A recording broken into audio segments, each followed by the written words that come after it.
FM. The night comes alive. বিশ্বাস করা না করাটা আপনার ব্যাপার।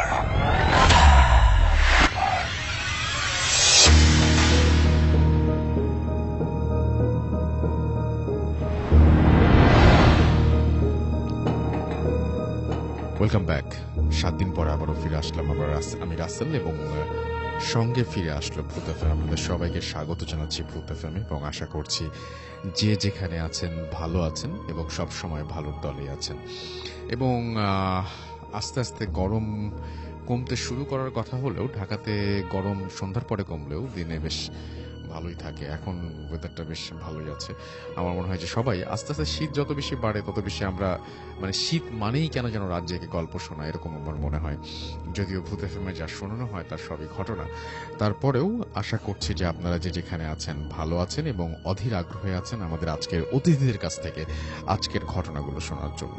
এবং আমি সেই সাথে জানিয়ে দিই যে অলরেডি আমাদের অতিথিরা এখানে হাজির হয়েছেন, উপস্থিত হয়েছেন, এবং কিছুক্ষণের মধ্যে তারা তাদের ঘটনা শোনাবেন। তার আগে আমি আপনাদেরকে একটু জানিয়ে দিই যে কিভাবে আমাদের সাথে কমিউনিকেট করবেন। আমাদেরকে যদি লিখতে চান, আমাদের ইমেল অ্যাড্রেস হচ্ছে bhootfm@radiofm, which is bhwtfm@radiofort.fm। আপনার নাম, ঠিকানা এবং ফোন নাম্বার সহ আপনার জীবনে ঘটে যাওয়া বা আপনার জানা সেরা ঘটনা লিখে পাঠিয়ে দিন আমাদের কাছে। ঘটনার শুরুতে অবশ্যই উল্লেখ করুন যে ঘটনাটি আপনি স্টুডিওতে এসে শেয়ার করতে চান, নাকি আপনি চান আপনার ঘটনা আমরা পড়ে শোনাই। যারা দেশের বাইরে রয়েছেন তারা সরাসরি অডিও ক্লিপ পাঠিয়ে দিতে পারেন বা লিখেও পাঠাতে পারেন ঘটনাটি, এটা পুরোপুরি আপনার ব্যাপার। আর আমাদের কয়েকটি পেজ রয়েছে। একটা হচ্ছে দুটো Facebook page, www.facebook.com/radio.furti and www.facebook.com/bhootfm.russell। এই দুটো পেজে গিয়ে আপনি আমাদের আজকের পোস্ট দেখতে পারেন এবং সেখানে লিখতে পারেন আপনার কথা এবং জানাতে পারেন আপনার কথা আমাদেরকে কেমন লাগছে, কোন ঘটনা ভালো লাগছে, কোন ঘটনা ভালো লাগছে না, কোন ঘটনা বেশি ভালো লাগছে, কোন ধরনের ঘটনা আপনার আরো বেশি চাই। আর সেই সাথে আমাদের যে টুইটার সম্পর্কে আপনারা জানেন, এবং সেখানেও আমি জানি যে অনেকেই ফলো করেন রেগুলার, এবং আমাদের রাসেল_ভূত এফএম, সেখানে গিয়ে আজকের যে অতিথি সেটাও আপনারা দেখতে পারবেন, এবং সেখানে আপনি অবশ্যই যে পেয়ে যাবেন যে কারা আজকে আমাদের এখানে অতিথি হিসেবে আছেন। এবং অলরেডি আমি দেখছি যে অনেকে ভিজিট করছেন, অনেকে লিখতে শুরু করেছেন, দেখতে শুরু করেছেন, এবং সেগুলো প্রসঙ্গেও পরে আসবো। সবার আগে যেটা করতে চাই সেটা হচ্ছে আজকের যে ঘটনাটি, সেই ঘটনাটি শুনিয়ে ফেলতে চাই। এবং প্রথম ঘটনাটি বরাবরের মতোই একটা ইমেইল থেকে পড়বো, এবং এই ইমেইলটা একটু অন্যরকমই বলবো আমি, বেশ কি বলবো, যে গল্প গল্প লাগে আর কি। তো যাই হোক, আমরা পড়ি, আশা করছি এটা আপনাদের ভালো লাগবে।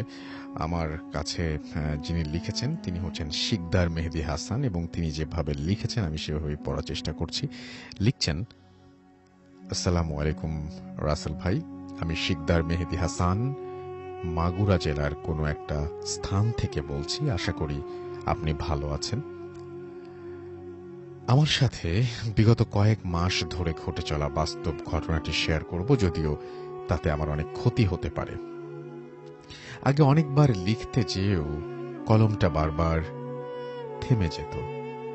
ঘটনাটি মনে পড়লে আপনি বুঝতে পারবেন, ঘটনাটি পড়লে আপনি বুঝতে পারবেন, ভালো লাগলে ঘটনাটি পড়ে শোনাবেন। ঘটনাটি শুরু হয় 29 জুলাই 2019 সালের সোমবারে। কোরবানি ঈদের ঠিক 2 সপ্তাহ আগের সোমবার হতে ঘটনাটি শুরু হয়। আমি ঈদের ছুটিতে বাড়িতে বেড়াতে এসেছিলাম।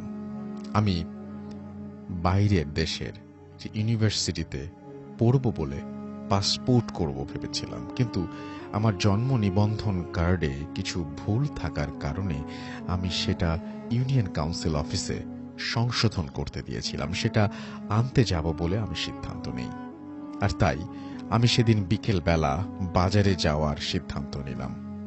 যে ভাবনা সেই কাজ। দুপুরবেলা খাওয়ার পর একটু বিশ্রাম করে বিকাল 3:45 দিকে আমার সাইকেল নিয়ে আমাদের গ্রামের প্রাইমারি স্কুলের পাশ দিয়ে যাওয়া পাকা রাস্তা বরাবর গন্তব্যের দিকে রওনা করলাম। কিছু দূর যেতে যেতে পরিবেশটা যেন একটু পরিবর্তন হয়ে গেল।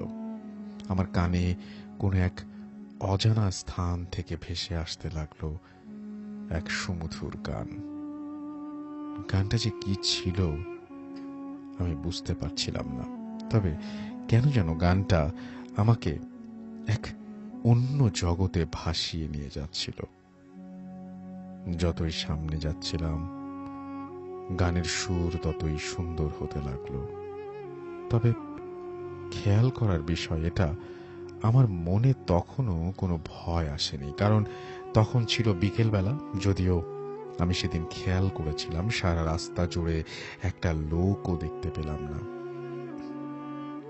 যাই হোক, আমি তখনও আস্তে আস্তে সাইকেল চালাতে চালাতে সামনে যেতে লাগলাম আর সেই সুন্দর সুরের গান আকৃষ্ট হয়ে শুনতে লাগলাম। অবশেষে বেশ কিছু দূর যাওয়ার পর যখন আমি একটা মোড় অতিক্রম করলাম, তখন এক ভীষণ সুন্দরী মেয়েকে দেখতে পেলাম। সত্যি বলতে আমি এমন সুন্দর আগে কখনো দেখিনি। আমি দেখলাম ওই মেয়েটি হেঁটে হেঁটে যাচ্ছে আর ওর পাশে দুটো ছোট মেয়ে গল্প করতে করতে যাচ্ছে। আমি অবাক চোখে শুধু মেয়েটিকে দেখছিলাম। অদ্ভুত ব্যাপার হলো, মেয়েটা আমার দিকে তাকিয়ে হাসছিল, যার কারণে আমি ওই মেয়েটাকে আরো বেশি ভালো পছন্দ করে ফেলেছিলাম। এইভাবে যে কত সময় কেটে গেল সেটা আমার খেয়াল ছিল না। হঠাৎ আমার কানে আজানের শব্দ ভেসে আসলো, আর সেটা ছিল আসরের আজান। আমি ঘড়ির দিকে তাকাতে গেলাম, ঠিক তখনই মেয়েটা আমাকে অতিক্রম করে চলে যেতে লাগলো। আমি ঘড়ির দিকে তাকিয়ে দেখলাম 5টা বাজে। আমি হতবাক হয়ে গেলাম, কারণ আমাদের গ্রাম থেকে বাজারে যেতে সময় লাগে 10-15 মিনিট, আর আমি সেই একটা জায়গাতে সাইকেল চালাচ্ছিলাম, তাও প্রায় 1 ঘন্টা 10 মিনিট ধরে। এত কিছু ভাবতে ভাবতে পিছনে তাকিয়ে দেখি মেয়েটি নেই, আর সেই সুরটাও শোনা যাচ্ছে না। কিছু সময় চিন্তা ভাবনা করার পর নিজেকে বোঝালাম হয়তো আমি দেরি করে বাড়ি থেকে বের হয়েছি, তাই আজান দিয়ে দিয়েছে। আবার ভাবলাম মেয়েটার বাড়ি হয়তো আশেপাশে কোথাও, তাই আর দেখতে পাইনি। তারপর আমি তাড়াতাড়ি বাজারে গেলাম এবং আমার কাজ সেরে বাড়ি চলে আসলাম। বিকেলে খেলতে গেলাম আর সবকিছু ভুলে গেলাম। রাতের খাবার খেয়ে সবাই ঘুমিয়ে পড়েছিলাম। ঠিক রাত 12টার দিকে আবার আমার ঘুম ভাঙল সেই অজানা সুরে। কিছু সময় শুনতে হঠাৎ আমি নুপুরের আওয়াজ শুনতে পেলাম। মনে হচ্ছিল কোনো একটা মেয়ে আমার ঘরের পাশ দিয়ে হাঁটছে। আমি তাকে দেখার জন্য বাইরে বের হলাম। আমি দেখলাম সেই মেয়েটা যার সাথে বিকেলে বাজারে যাওয়ার পথে দেখা হয়েছিল। সত্যি বলতে তখনও আমার কোনো ভয় ছিল না। আমি তার দিকে এগোতে থাকলাম। দেখলাম সে আমার দিকে আমার পুকুরের পাড়ে বসে গান করছে এবং সেই গানের শব্দ আমার কানে ভেসে আসছে। সে আমাকে পাশে বসতে বলল। আমি কিছু মনে না করে তার পাশে বসে পড়লাম। তারপর আমি তাকে জিজ্ঞেস করলাম, তোমার নাম কি? সে উত্তর দিল, তার নাম হালিমা। আমি বললাম, তুমি কোথায় থাকো? সে বলল, আকাশে। এই কথা শুনে আমি কিছুটা অবাক হয়েছিলাম।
তোমার সাথে যা কিছু হচ্ছে তার সবকিছুই সত্যি, আর আমি হলাম তোমার স্বপ্নের হালিমা সুলতানা।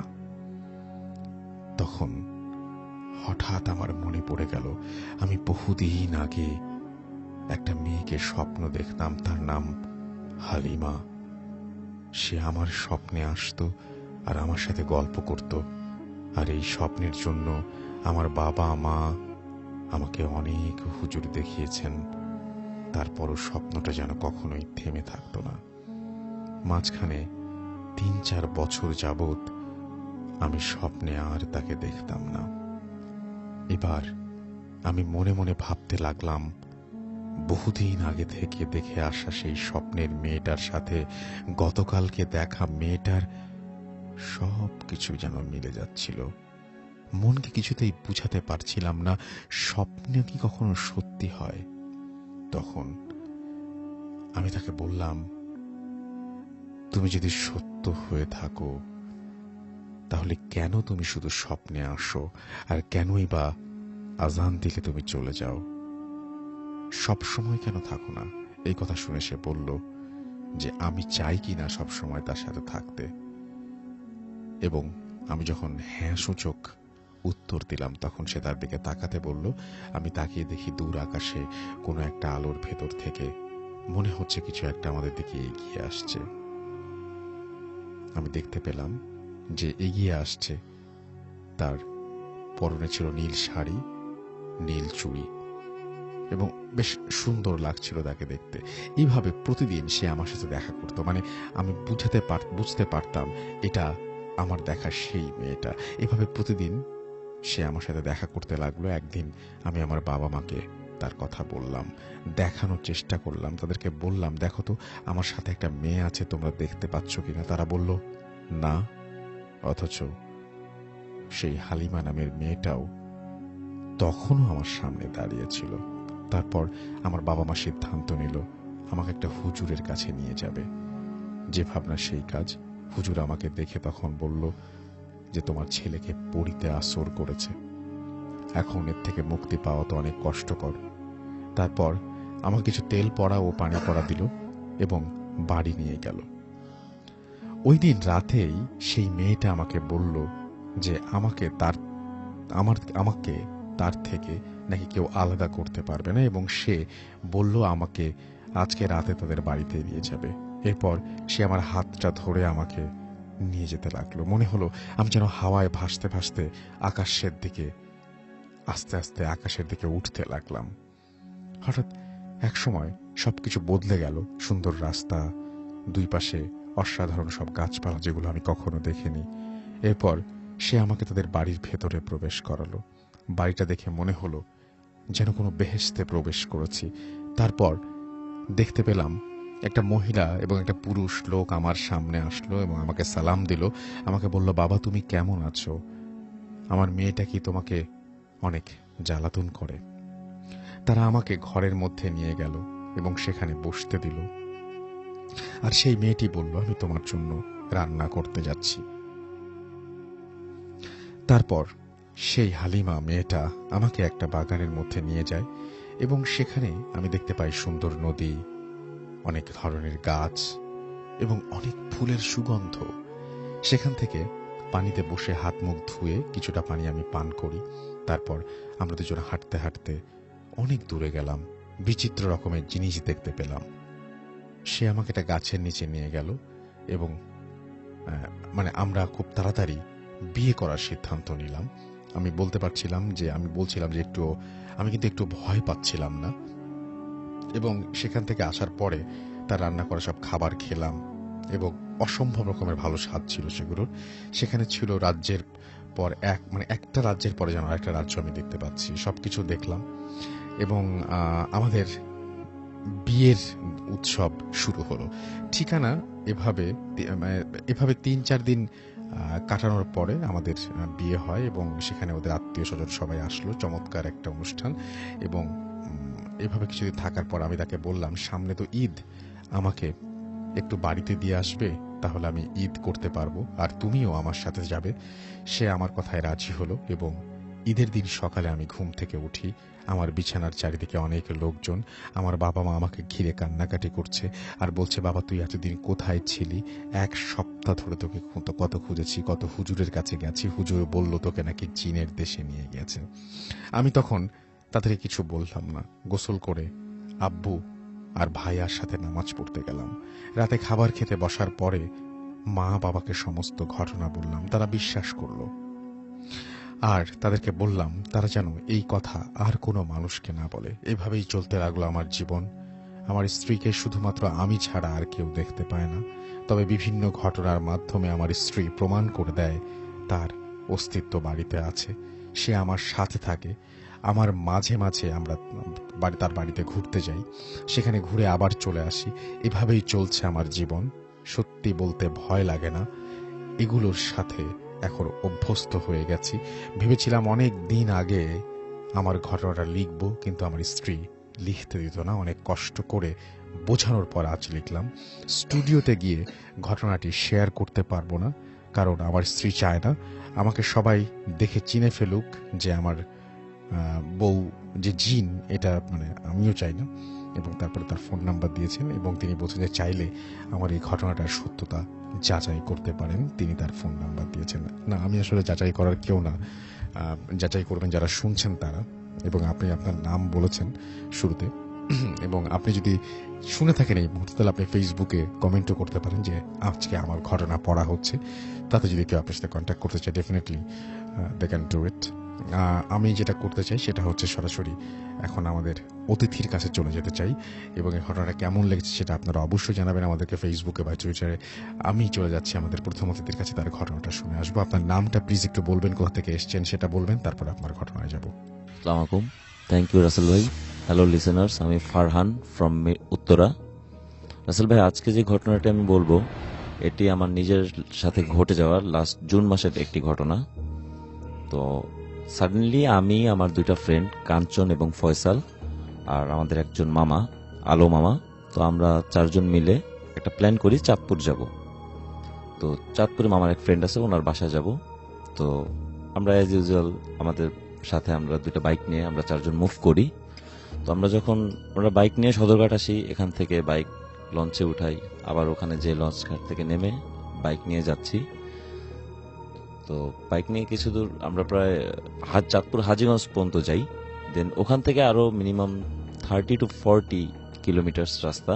তো আমরা রাসেল ভাই যাচ্ছি সুন্দরভাবে আল্লাহর রহমতে। তো হঠাৎ করে বেশ খানিকটা রাস্তা আপনার ভাঙা, মানে খুব ভালোভাবে ভাঙা। তো আমরা বাইকটা খুব স্লোলি যাচ্ছি, 20-30 নিয়ার অ্যাবাউট স্পিড। তো ওইখানে একটা জিনিস যেটা নোটিস করার মতো, কোনো ল্যাম্প ছিল না। গ্রাম, একে তো গ্রাম, তো কোনো ল্যাম্প পোস্ট ছিল না বা কোনো আলো ছিল না। তো বাইকের হেডলাইটে যতটুকু আলো ওটা থেকেই যাচ্ছি। তো যেতে যেতে একটা পর্যায়ে আমি হঠাৎ করে আমার চোখে পড়লো যে আমি চোখে একটা কিছু দেখতেছি। কিরকম, মানে কেউ একজন দাঁড়ায় আছে, অনেক লম্বা, সাদা টাইপের একটা কাপড় পরা, মানে সাদা কিছু একটা পরা, এরকম একটা বোঝা যাচ্ছে। তো আমি এটা দেখে আমি মামার বাইকে ছিলাম, মামা ড্রাইভ করছিল। তো আমি মামাকে আস্ক করলাম, মামা আপনি কি কিছু দেখছেন? তো সে কোনো কথা বললো না।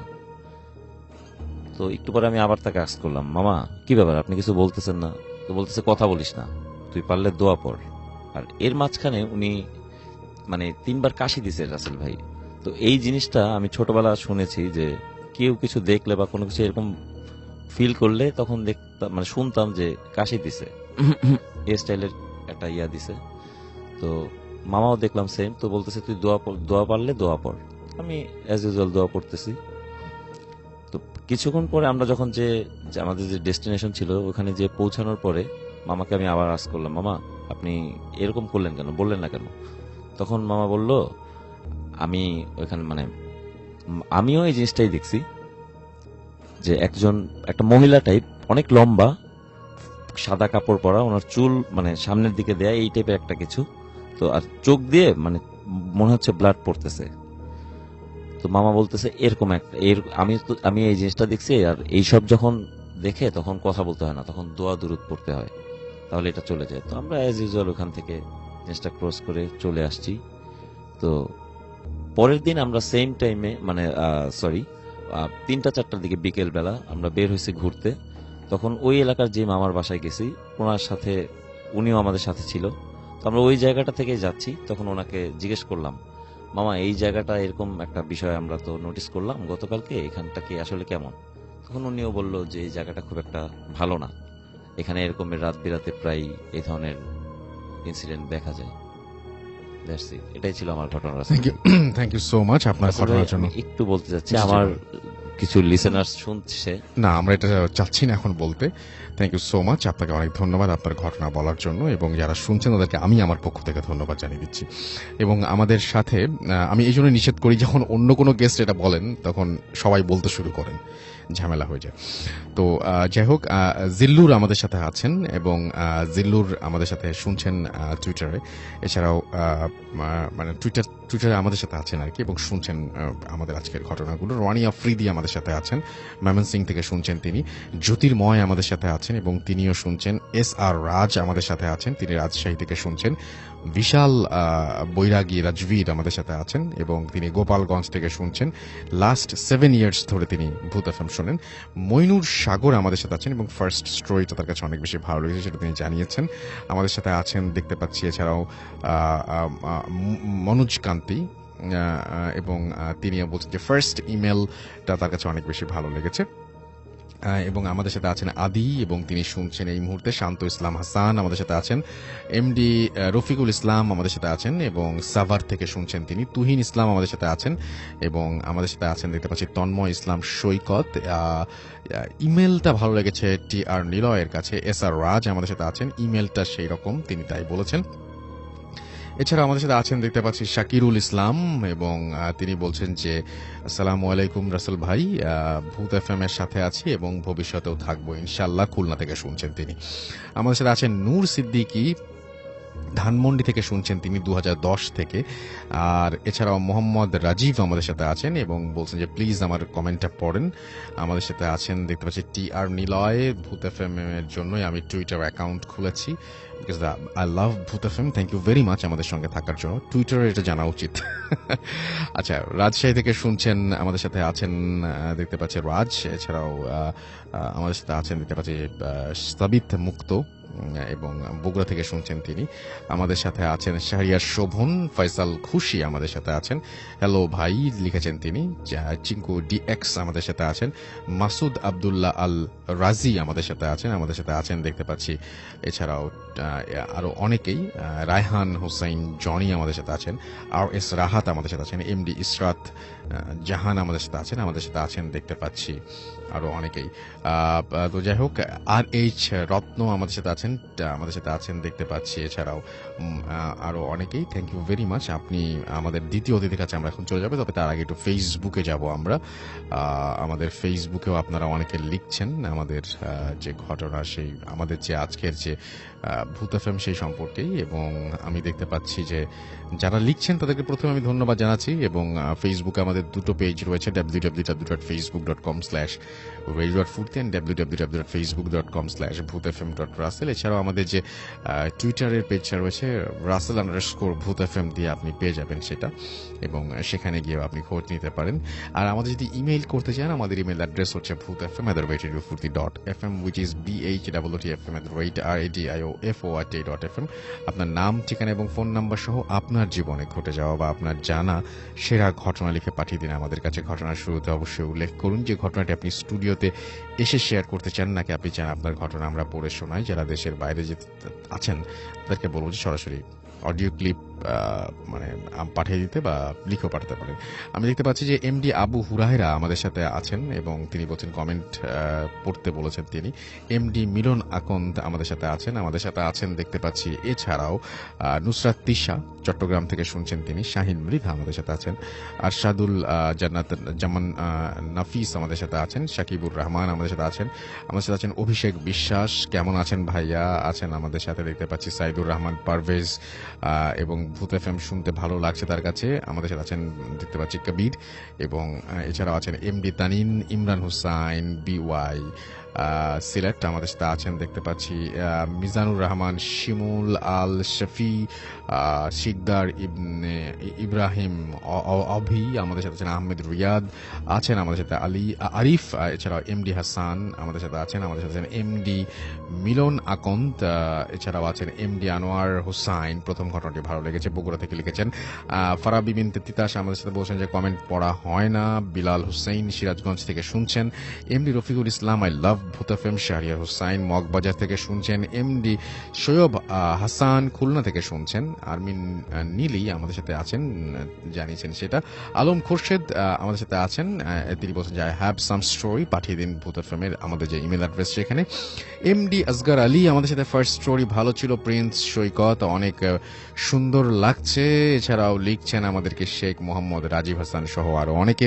Thank you very much. চলে যাচ্ছে আমাদের দ্বিতীয় অতিথির কাছে। আপনার নামটা প্লিজ একটু বলবেন, কোথা থেকে এসেছেন সেটা বলবেন, তারপর আপনার ঘটনায় যাব। জি, আমি মাহমুদুল হাসান মৃদুল, উত্তরা থেকে এসেছি। ধন্যবাদ রাসেল ভাই। এই ঘটনাটি স্টেশন রোড টঙ্গীর একটি ঘটনা। তো জি, লেখাপড়ার উদ্দেশ্যে আমি ময়মনসিং থেকে প্রথম উত্তরতে আসি, মানে ঢাকায় আসি। তো ব্যাচেলার লাইফের একটা ঘটনা দেখা যাচ্ছে যে আমি স্টেশন রোডে একটা বাসায় থাকি, নাম ছিল লাইট হাউস, 9তলায়। টপ রোডে বাসাটা ছিল, মানে 7তলার উপর। ওখানে একটি ঘটনা, যখন আমি ওই মেসে থাকতাম, মেসে থাকা অবস্থায় প্রায় সময় দেখা যেত মিল কম পড়ে যেত।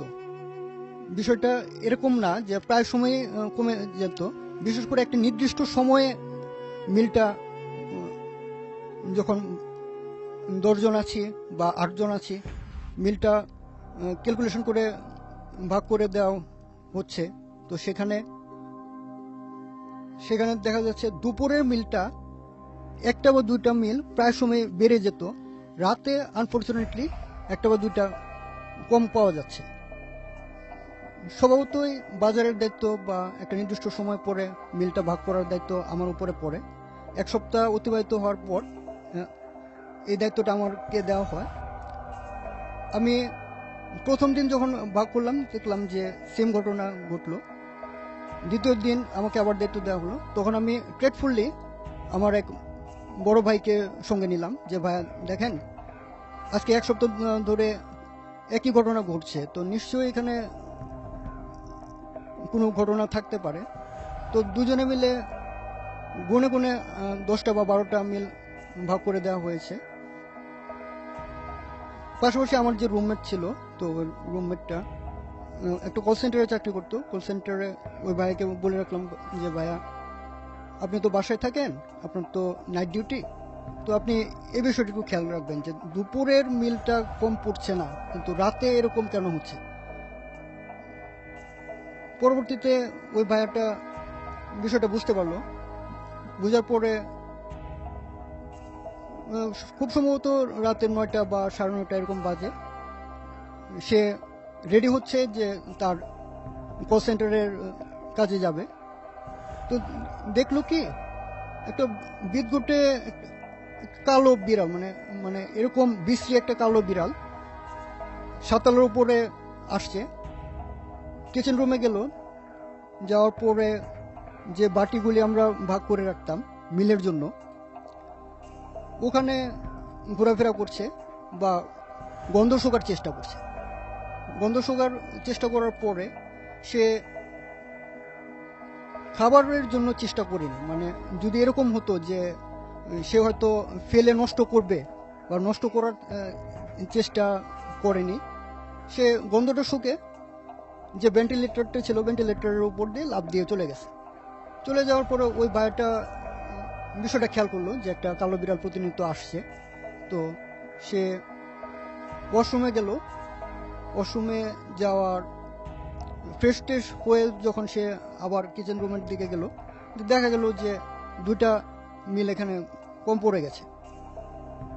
তো এই ঘটনার কিছুদিন পর আবার কাকতালীয়ভাবে, মানে খুব সম্ভবত 1 সপ্তাহ হবে, 1 সপ্তাহ পরে আমার স্কুলের এক ফ্রেন্ড আমাকে ফোন দিয়ে জিজ্ঞেস করছে যে বন্ধু তুমি কই আছো বা নতুন কোন জায়গায় উঠলা। পরে আমি কথা প্রসঙ্গে আমি বললাম যে আমি তো স্টেশন রোডের একটা বাসায় উঠলাম, তো 7 তলায় থাকি। তো আমার আমার যে ফ্ল্যাটটা এটার পাশে হচ্ছে একটা অংশ খোলা ছাদ, আর একটা অংশে হচ্ছে দুটো রুম, ওখানে আমি ব্যাচেলার থাকি। তো সে কথা প্রসঙ্গে আমাকে একটু সতর্কতা বলবো না, মানে নর্মালি বললো যে দেখো একটু সাবধানে থেকো আর কি। তো কথা প্রসঙ্গে কথা বললাম। তো কিছুক্ষণ পর আমি কথা শেষ করলে মোবাইলের কথাটা শেষ করলাম, শেষ করে আবার আমার বাবা মাকে ফোন দিলাম যে আমি আলহামদুলিল্লাহ ভালো আছি, তো 1 সপ্তাহ যেহেতু হয়ে গেছে খোঁজখবর নেই। তো তারপর দেখা গেল কথা শেষ করেছি, আচমকা আমি টপ ফ্লোরের দিকে তাকালাম।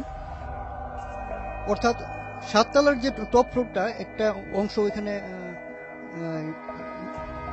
কার্নিশ আছে, তারপর উপরে যে পানি ট্যাঙ্কটা আছে, তো ওইখানে আমি টপ ফ্লোরটাতে আচমকা তাকালাম। তাকানোর সাথে সাথে আমার কেমন জানি মনে হলো যে আমার শরীরটা একটু কাঁপুনি দিল। কাঁপুনি দেওয়ার পর আমি অদ্ভুত কিছু বিষয় দেখতে পেলাম, যে একটা কালো জামা পরা, এটা ঠিক বোরকার মতো না, আবার সিমিলারও না, একটা অন্য ধরনের একটা পোশাক। তো কালো পোশাক পরা ওই মেয়েটা আমার দিকে তাকিয়ে আছে, মানে এমন ভাবে তাকিয়ে আছে যে দেখে মনে হচ্ছে যে আমার প্রচন্ড ক্ষোভ আমার প্রতি, মানে আমাকে পারলে সে হেনস্থা করবে বা কোনো মারধরের একটা আশঙ্কা আছে, যে আমাকে ওইভাবে সে আমার দিকের দৃষ্টিটা ওইভাবে সে তাকিয়ে আছে। তো এটা দেখে আমি প্রথম অবস্থায় ঘাবড়ালাম না, যে এটা হয়তো আমার মনের ভুল, এরকম কোনো কিছু ঘটনা ঘটতে পারে, যেহেতু আমি নতুন জায়গায় এসেছি, তো হয়তো এটা আমার মনের ভুল হতে পারে। তো এটা আমি পরীক্ষা করার জন্য চোখটা বন্ধ করলাম। চোখটা বন্ধ করার 30 সেকেন্ড পরে আমি আবার তাকালাম, তো দেখলাম যে ওটা কালো কোনো মেয়ে না। তো সাথে সাথে সে রূপ পরিবর্তন করলো, মানে চেহারাটা এমনভাবে পরিবর্তন করলো যে একটা দেখা যাচ্ছে যে কোনো পাখির মতো, হয়তো সেটা উট পাখির মতো হতে পারে বা বিশাল আকার কোনো পাখি হতে পারে। পাখিটা এটা আমার সচরাচর দেখা কোনো পাখি না, ন্যাশনাল জিওগ্রাফিক বা ডিসকভারিতে যেরকম দেখা এরকম কোনো পাখি না। তো দেখে সাথে সাথে আমার কাছে মনে হলো যে সিমিলার, মানে আমার বাস্তব জীবনের সাথে মিলছে না। তো সাথে সাথে ওরকম একটা পাখির মতো হয়ে সে উড়ে চলে গেল। তো ওটা দেখার সাথে সাথে আমি ও বাবা গো এটা বলে আমি একটা চিৎকার করলাম। মানে চিৎকার করার সাথে সাথে আমার মনে হলো যে কেউ হয়তো আমাকে স্ট্রেচারে করে নিয়ে যাচ্ছে, স্ট্রেচারে করে 4-5 জন ধরে আমাকে কোথাও নিয়ে যাচ্ছে। আর নিয়ে যাওয়ার পর আমার মাথায় পানি ঢালছে। তো এরপর আমার কিছু মনে নেই। তারপর যখন সকালে আমি ঘুম থেকে উঠলাম, ঘুম থেকে ওঠার পর আমার যে রুমমেট ছিল বা আমার পাশে বেডে যিনি ছিলেন, তাকে আমি জিজ্ঞেস করলাম যে ভাইয়া কালকে রাতে তো এরকম একটা ঘটনা ঘটেছে। তো আমার প্রচন্ড গরম ছিল, তো আমি ছাদে গিয়েছিলাম কথা বলার জন্য, মোবাইলে কথা বলার জন্য। তো এরকম একটা ঘটনা ঘটেছে, এরকম আমি দেখেছি। তখন সে একটু বিরক্ত হলো, মানে এমন ভাবে বিরক্ত হলো যে তুমি কি এখানে মজা করতেছো, মানে সিনিয়র বড় ভাই, মেসের সিনিয়র বড় ভাই, তুমি কি মজা করতেছো যে এরকম কোনো ঘটনা? তুমি কি জানো গত রাতে এমন বৃষ্টি হয়েছে যে ফ্যানটা পর্যন্ত বন্ধ রাখতে হয়েছে, আর তুমি বলতেছো যে তোমার গরম লাগছে, তুমি ছাদে গিয়ে এরকম একটা দৃশ্য দেখছো। তো ওই বড় ভাইকে কোনোভাবেই আর বিশ্বাস করাতে পারছি না যে এটা বড় ভাই আসলে এরকম একটা ঘটনা ঘটছে। তখন আমার মনে হলো, তখন আমি একটু কনফিউজড হয়ে গেলাম যে এটা আসলে কি এটা আমার মনের ভুল। তখন আমি সাথে সাথে আমার মোবাইলটা বের করলাম, মোবাইলটা বের করে চেক করতে চাইলাম যে আমি গত রাতে আমার ওই স্কুলের ওই ফ্রেন্ডকে ফোন দিয়েছিলাম বা বাবা মাকে ফোন দিয়েছিলাম। তো ওটা আমি চেক করি যে তাহলে তো বোঝা যাবে যে আসলে এরকম কোনো ঘটনা ঘটেছে কিনা, বা আমি টাইমটা মিলিয়ে দেখার চেষ্টা করলাম।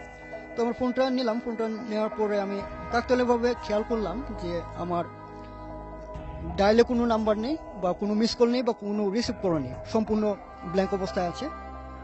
তো এই ঘটনার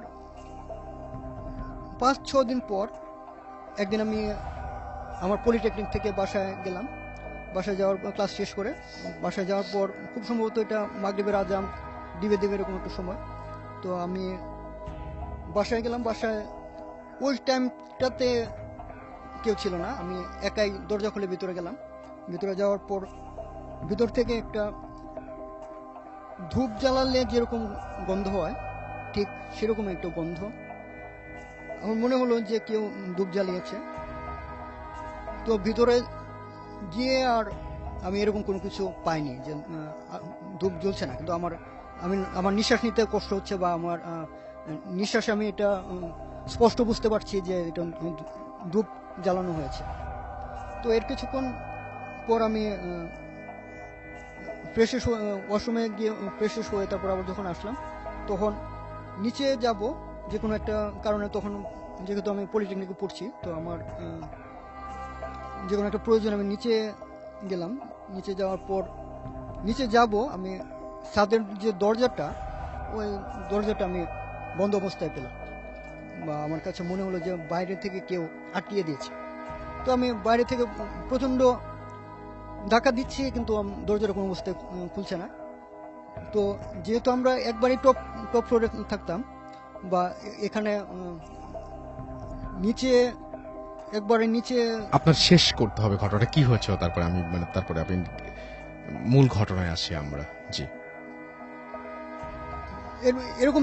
এরকম ঘটনা প্রায় সময় ঘটতে থাকতো বা জি, আমি যখন প্রায় সময় দেখতাম যে সাথে কেউ হাঁটছে বা আমাকে ফলো করছে, বা প্রায় সময় দরজাটা বন্ধ অবস্থায় পেতাম বা বন্ধ অবস্থায় পাওয়ার পর আমরা এটা কোনো অবস্থাতেই বিশ্বাসযোগ্য ঘটনা ছিল না যে হয়তো প্রথম ভাবতাম হয়তো কেউ দুষ্টামি করে এটা বন্ধ করছে, কিন্তু আসলে ভেরিফাই করে দেখা গেছে যে এরকম কোনো ঘটনাই ঘটতো না। ওকে, থ্যাংক ইউ সো মাচ, আপনাকে অনেক ধন্যবাদ।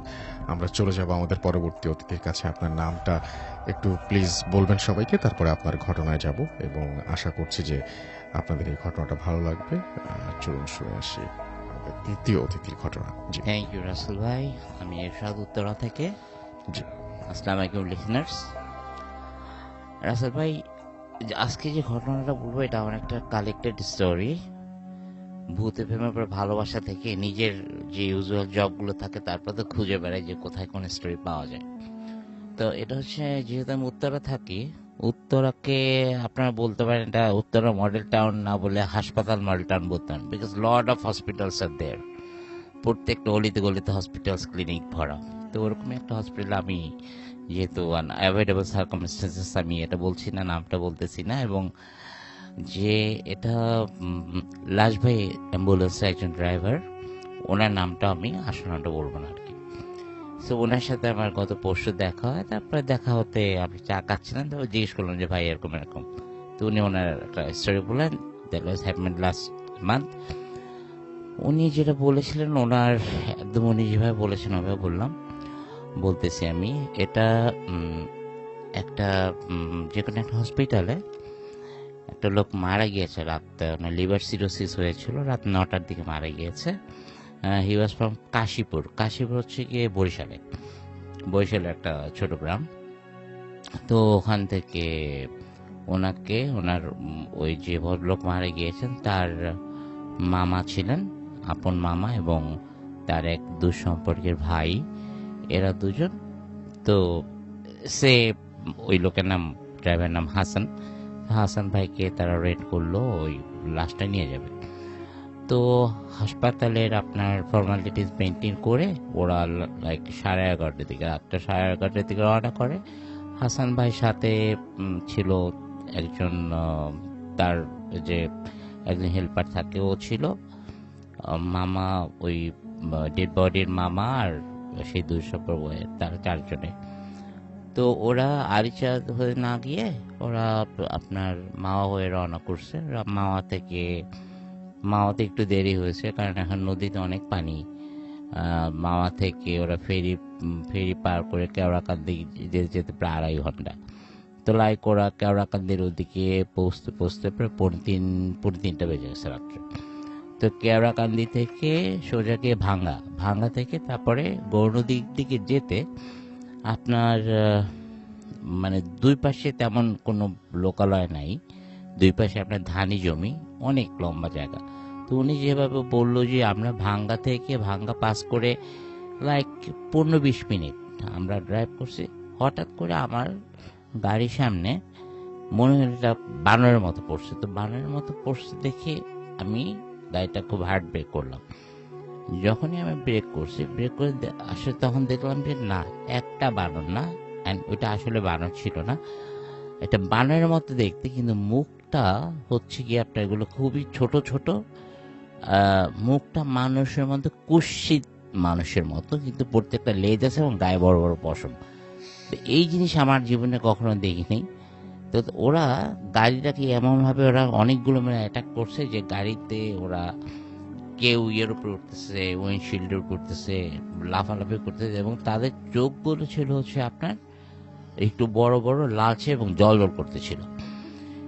এগুলো দেখে এখন হাসান ভাই বারবার গাড়ি স্টার্ট করছে, তো গাড়ি স্টার্ট নিচ্ছে না। আরো একটা জিনিস যেটা ঘটেছে, ওই রাস্তাটা যে বরিশালে ওই ভাঙ্গা থেকে সোজা রোডটা যেটা গিয়েছে, ওটা কিন্তু আপনার রাসেল ভাই বরিশালে যায়, ওখান থেকে স্বরূপকাঠি যায়, ওখান থেকে পটুয়াখালী যায়, বরগুনা, ওই সেম রোড, এবং প্রচুর মানে নাইটের গাড়িগুলো ওখান থেকে চলে।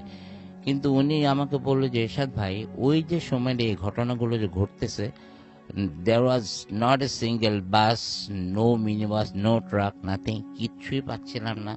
এবং আমরা খুব চাচ্ছিলাম যে একটা কিছু পাই, আমরা যেন হেল্পের জন্য বলতে পারি, যে কারণ আমরা গাড়ি থেকে নামতে পারতেছি না। সাডেনলি তারা মনে করেন যেখানে পিছন কম্পার্টমেন্টে, যেখানে ফ্রিজিং কম্পার্টমেন্ট, ওখানে তো আপনার লাস্টের ডেড বডিটা রাখা একটা কফিনের মধ্যে। ওরা বুঝতেছে যে ওটা মানে খোলার খুব চেষ্টা করতেছে বা ভাঙাচোরা, মানে খুব পুরা ওনাদের যে অ্যাম্বুলেন্সটা পুরোটা দুলতেছে, এরকম করে করতে করতে, এবং তারা কোনোভাবে নামতে পারতেছে, কারণ বাইরে অনেকগুলো ওই ধরনের ওই জন্তু বলতে পারেন, ক্রিয়েচার বলতে পারেন, হোয়াট এভার। তো এরা মানে ভিতরে বসে দোয়া পড়া ছাড়া কোনো, তারা দোয়া দৌড় পড়তেছিল খুব জোরে জোরে, এবং বারবার স্টার্ট নেওয়ার চেষ্টা করতেছিল, কিন্তু স্টার্ট নিচ্ছিল না গাড়ি।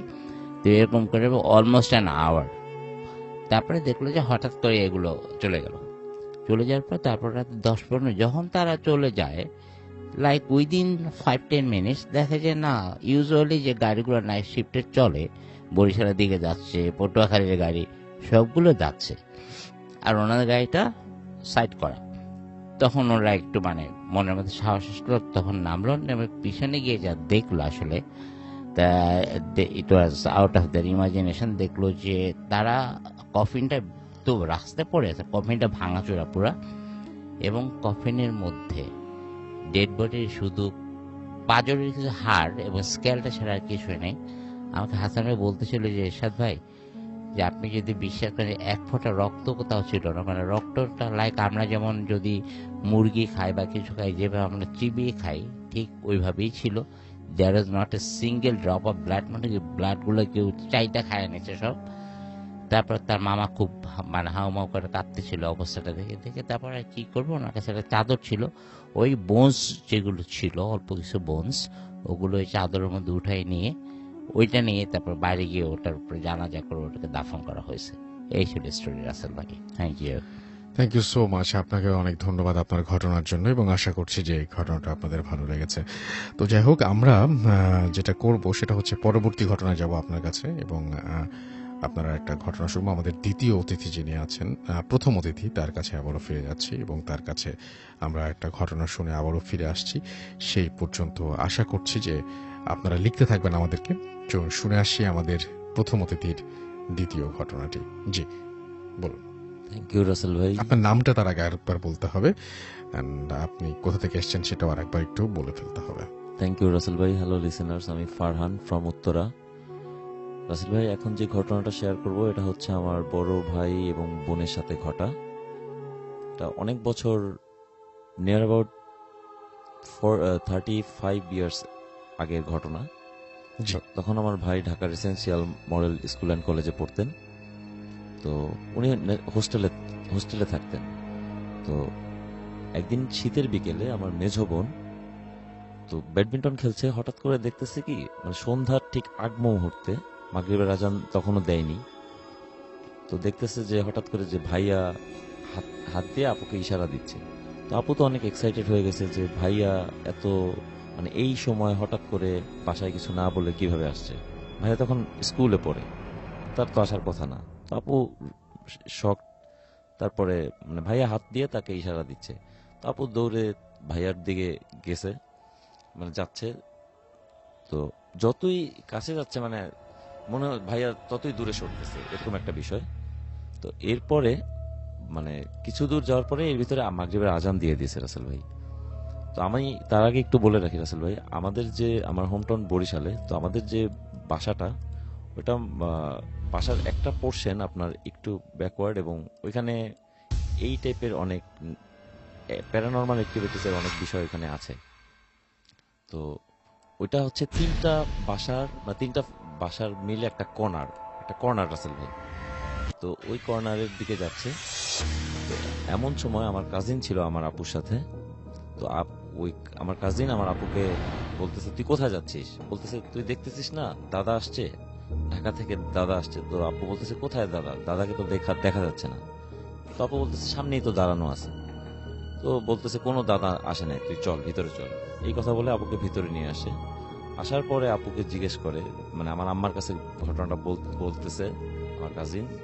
তো আপু আম্মার সাথে এইভাবে শেয়ার করছে যে আপু দেখছে যে আমার বড় ভাই আসছে। তখন মানে হোস্টেলের এসেন্সিয়াল মডেল স্কুল অ্যান্ড কলেজে হোস্টেলের একটা ড্রেস থাকে, ড্রেস কোড আছে ওদের। তো ওইরকম একটা ড্রেস পরা ভাইয়া আপুকে হাত দিয়ে ইশারা করে ডাকছে। তো এটাই ছিল ঘটনা, আসলে কেউ ছিল না ওইখানে। এটা আপুর একটা ইয়া ছিল। ধন্যবাদ আপনাকে। এটা আমরা চলে যাব আমাদের পরবর্তী ঘটনায়, এবং আমাদের একটা অডিও ক্লিপ আমরা এখন শুনে আসবো, এবং আশা করছি যে এই ক্লিপটাও আপনাদের কাছে অনেক ভালো লাগবে। এবং তারপর ইন দ্য মিন টাইম আপনারা আমাদেরকে লিখুন অবশ্যই যে আপনারা কোন ধরনের মানে কোন ঘটনাটা এখন পর্যন্ত সবচেয়ে বেশি ভালো লেগেছে। আমাদের ফেসবুক পেজে লিখে আমাদেরকে জানান। আমরা চলে যাচ্ছি আমাদের পরবর্তী ঘটনায়, ফিরে আসবো একটু পরেই, আমাদের সাথেই থাকুন। Bhoot FM. The night comes alive. বিশ্বাস করা না করাটা আপনার ব্যাপার।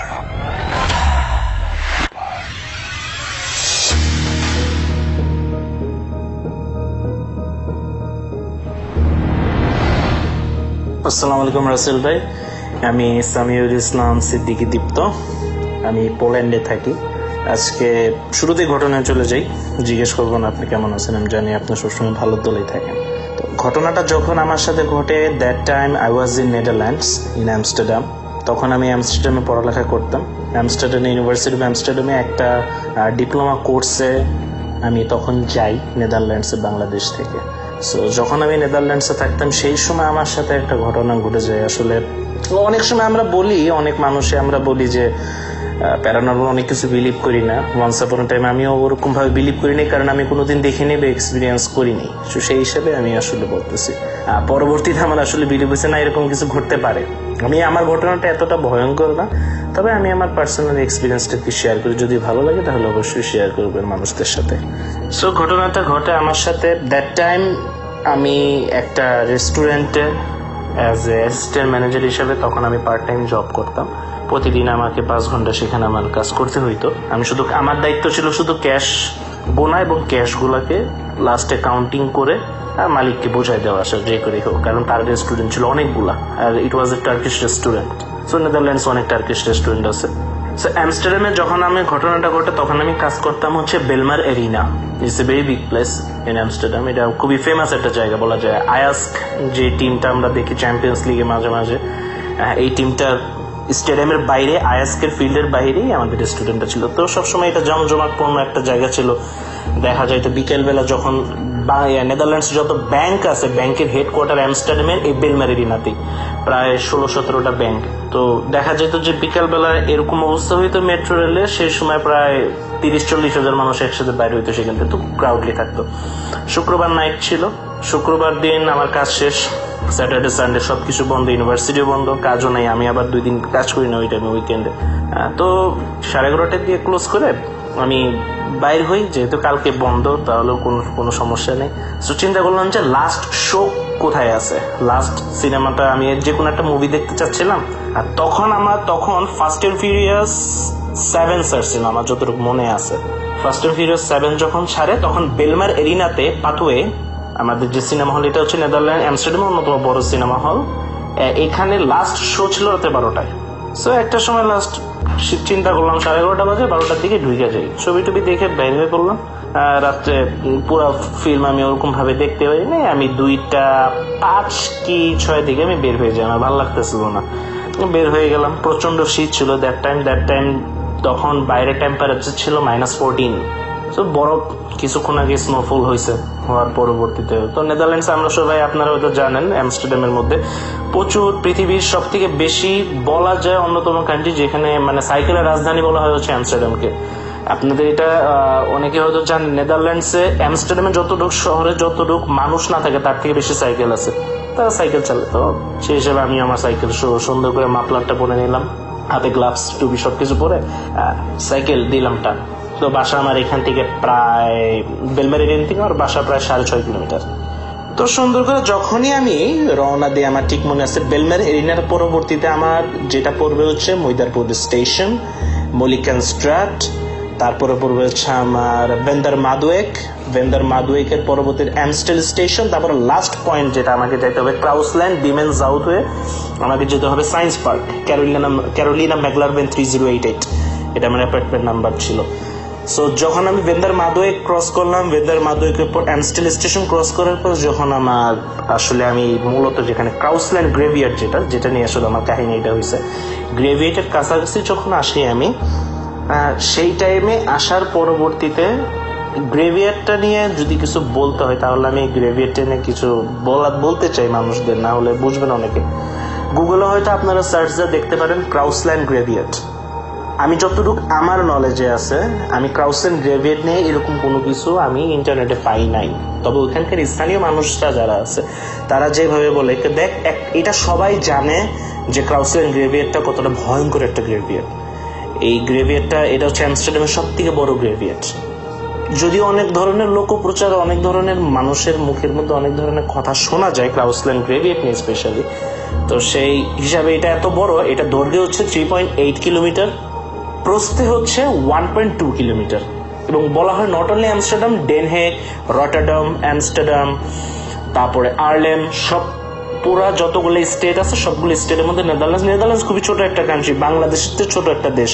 সো হোল নেদারল্যান্ডস এর মধ্যেই বলা যায় এটা খুবই একটা বড় একটা গ্রেভিয়ার্ড। দ্বিতীয় বিশ্বযুদ্ধের সময় অনেক ধরনের, দ্বিতীয় বিশ্বযুদ্ধ যখন স্যার অ্যাডলফ হিটলার যখন পশ্চিমাঞ্চলে এবং উত্তর পূর্ব দিকে যখন আঘাত আনে, তখন নেদারল্যান্ডসেও কিছু ধরনের ধ্বংসযোগ্য হয়। এবং ওয়ান্স আপন আ টাইম পর্তুগালের সাথে নেদারল্যান্ডসে যখন পর্তুগিজদের সাথে যখন ডাচ, এটা প্রায় বলা যায় 1700 সালের দিকে, দ্বিতীয় বিশ্বযুদ্ধের অনেক আগে, যখন একবার আক্রমণ হয়, অ্যাটাক হয়, তখন অনেক ধরনের সৈন্য যারা পর্তুগিজে যখন নেদারল্যান্ডসকে যে কোনোভাবে হোক আক্রমণ করছে এবং তারা যখন প্রতিহত করার চেষ্টা করছে, তখন অনেক ডাচদের মেরে এখানে গণকবরও দেওয়া হয়েছে।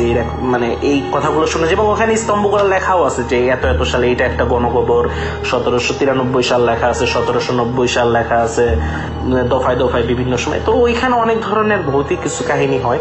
এবং সাইডে দিয়ে এখানে অনেক মানুষের কাছে শোনা যায় যে এইখান দিয়ে বেলজিয়াম, নেদারল্যান্ডস, জার্মানির 3টা দেশের ট্রায়াঙ্গেল করার জন্য মানে মিল সংযোগ একটা রোড আছে, হাইওয়ে রোড আছে, যেটাকে বলা হয় বিজনেস টানেল নেদারল্যান্ডসে। এই বিজনেস টানেলটাকে বিভিন্ন সময় এখান থেকে প্রচুর গাড়ি প্রতিনিয়ত জার্মানি, বেলজিয়াম, নেদারল্যান্ডসের মধ্যে যত বড় বড় লরি আছে, বাস আছে, সবগুলো আসলে এখান থেকে চলাচল করে। সো এখানে অনেক ড্রাইভারদের কাছে অনেক ধরনের ভৌতিক অভিজ্ঞতা বা অনেক ধরনের কথাবার্তা শোনা যায়। তো আমি আমার ঘটনায় আসি। আমি যখন ক্রাউসল্যান্ড গ্রেভিয়ার্ডটা ভয়ঙ্করের জন্য, ক্রাউসল্যান্ড গ্রেভিয়ার্ডটার একটা বিশেষত্ব কি, এটা অনেক সুন্দর একটা গ্রেভিয়ার্ড। তারা এত সুন্দর করে গ্রেভিয়ার্ডটা সাজায় রাখছে। আপনারা জানেন ক্রিশ্চিয়ানরা তারা ফুল অলওয়েজ তাদের গ্রেভিয়ার্ডের মধ্যে থাকবে, সেটা কবরের উপরে হোক বা যে কোনো হোক, আপনার তাদের বাগানের একটা সুন্দর একটা সিস্টেম দেখবে। তো যেহেতু একটা ভৌতিক একটা এক্সপিরিয়েন্স এখানে অনেকেই বলে, সেই হিসেবে ক্রাউসল্যান্ড গ্রেভইয়ার্ডের গেট আছে হচ্ছে 19টা। এই 19টা গেটের মধ্যে বিশাল বিশাল সার্চ লাইট লাগানো থাকে, তো আলোর কোনো অভাব হয় না। নেদারল্যান্ডসে অলওয়েজ তাদের কিছু ইতিহাস আছে, যেটা আমি এখন আসলে বলতে পারতেছি না। তাদের ইতিহাস অনুসারে নেদারল্যান্ডসকে কোনোদিনও অ্যামস্টারডাম শহরটাকে অ্যামস্টারডাম স্টেটটাকে, রাজধানীটাকে কোনোভাবেই তারা আলোর আধারচ্ছন্ন কোনোদিন রাখবে না, বা অন্ধকারে কোনোদিন রাখে না, তারা আলো হিসেবেই রাখে। যদিও ইউরোপের সব কান্ট্রি, আমি 11টা দেশ ঘুরছি, সবগুলোর মধ্যে আমি দেখছি সবগুলোতেই লাইটিংই করে, তবে এখানে একটু বেশি আলোর ব্যবস্থাটা। সো আমি যখন ক্রাউসল্যান্ড গ্রেভিয়ার্ডের কাছাকাছি আসি, অ্যামস্টেড স্টেশন ক্রস করার পর, যখন আমি 19 নাম্বার গেট, এই সাইডে হচ্ছে 19 নাম্বার গেট, আর একদম ওই সাইডে হচ্ছে 1 নাম্বার গেট। 19 নাম্বার গেটের থেকে 19 নাম্বার গেট থেকে ডাইরেক্ট 11 নাম্বার গেট পর্যন্ত হচ্ছে, এটা আমি যদি তুলনা দিই, 19 নাম্বার গেট থেকে 11 নাম্বার গেট পর্যন্ত দেখা যায়। তারপরে ডানে মোচন নিলে ডান দিক থেকে 10 নাম্বার গেট থেকে 1 নাম্বার গেট। একটা জিনিস লক্ষ্য করলাম, এই রাস্তাটা সম্পূর্ণ লম্বা এবং বিশাল বিশাল গাছ আছে এই রাস্তাতে।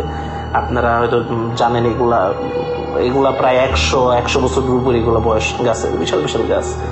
সো কোনো ধরনের লাইটিং নেই ওই দিন, কোনো লাইটই জ্বলতেছে না, যেটা আমার কাছে সবচেয়ে অবাক করছে সেই সময়। কেন একটা লাইট নষ্ট মুখে পাইনি, কোনো লাইট জ্বলবে না কেন? তবে বরফ পড়লেও একটা জিনিস ওই দিন মানে ছিল, সেটা হচ্ছে আকাশে খুবই সুন্দর চাঁদ ছিল দ্যাট টাইম। সো চিন্তা করলাম, এত চিন্তা করার টাইম নেই। -14, -15 এরকম তাপমাত্রার মধ্যে কে কিভাবে ফিলস লাইক দেখা যায় যে -19-20 হয়ে যায় অনেক সময়। আর যেহেতু সমুদ্র বৃষ্টির নিচে প্রচুর বাতাস থাকে, সে সময় শীত আরো বেশি লাগে। তো এত চিন্তা করার টাইম নেই, মোবাইলের ফ্ল্যাশ লাইটটা জ্বালাইলাম, যাইতে থাকলাম। যাইতে থাকতে থাকতে থাকতে থাকতে আমার যখন মনে আছে, আমি যখন 17 নাম্বার গেট ক্রস করে 13 number gate, that time always আমি বলি আনলাকি 13। এটা আমি জানি না কেন, অনেকের সাথেই হয়েছে এই ধরনের কথা। 13 নাম্বার গেটের কাছে যখনই আসলাম, সেই সময় সবথেকে অবাককর বিষয়, আমি সেখানে এখন আমার একটা আরেকজনের নাম আমি অ্যাড করতেছি, যে নামটা অ্যাড না করলি না। সেখানে দ্যাট টাইম আমার যে গার্লফ্রেন্ড ছিল, এমিলি গালফারোস্কোলি, she was Argentine. That time আমি দেখি এমিলি দাঁড়ায় আছে। স্বাভাবিক, আমি ফ্ল্যাশ লাইটের মধ্যেই দেখি এমিলি দাঁড়ায় আছে, আমাকে সিগন্যাল দিয়েছে, যেটা সম্ভব না। এমিলি সেই সময় হঠাৎ করে আমার সাইকেল থামানোর বড় সময় আমি হঠাৎ করে দেখতে পারি যে, দীপ্ত তুমি দাঁড়াও।